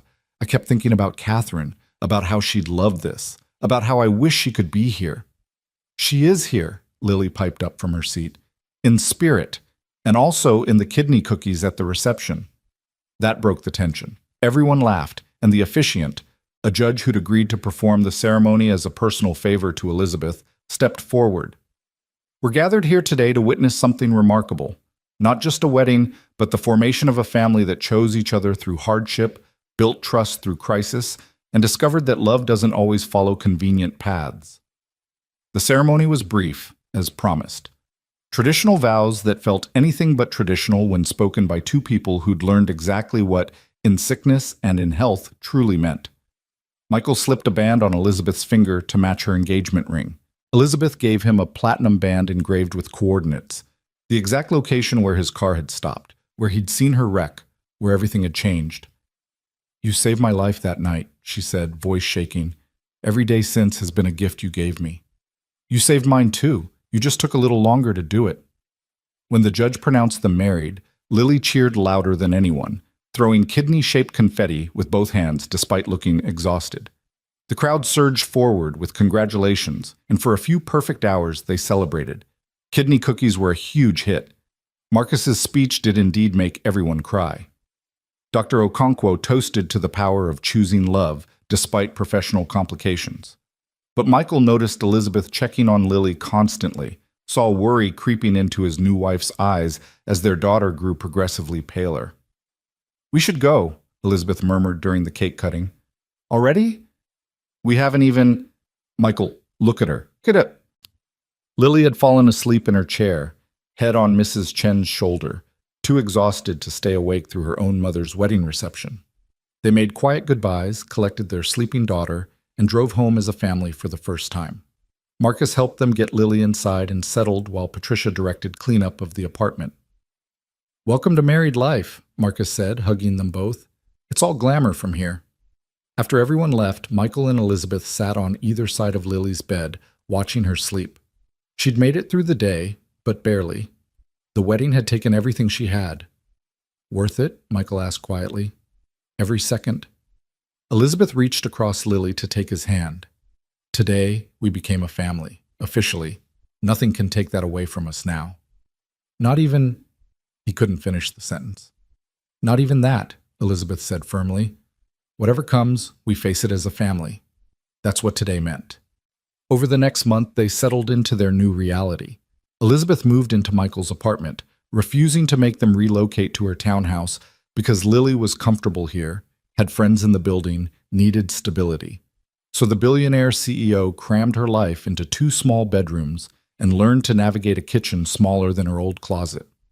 "This is insane," she said one morning, trying to maneuver around Michael while making coffee. "We need more space." "We need a lot of things. Space ranks pretty low on the list." "What ranks higher?" "A functioning kidney for Lily. Another year of remission, maybe 2. Elizabeth went quiet. Lily had been on dialysis for 6 weeks now, and the toll was visible. Weight loss, constant fatigue, the particular kind of sickness that came from your blood slowly poisoning you. They'd listed her for transplant again, but the wait was long and her antibody profile made matching difficult. "I've been researching paired donations," Elizabeth said carefully, "where one person donates to a stranger so their loved one gets a matching kidney from another donor in the chain." "Elizabeth, I'm not a match for her. My blood type is wrong, but I could donate to someone else, start a chain that eventually leads to Lily getting a kidney." Michael set down his coffee cup. "That's major surgery, weeks of recovery, risk to your health." "I don't care if there's a chance." "No." He said it firmly. "Absolutely not." "You don't get to decide this for me." "I'm not deciding for you. I'm telling you that I won't risk losing both of you." He pulled her close. "Elizabeth, I need you here. Healthy. Able to help with Lily's care. I can't do this alone, and I sure as hell can't do it while worrying about your surgical complications. But if we don't find a kidney soon, then we keep her on dialysis and we wait. That's all we can do." Elizabeth pulled away, frustrated.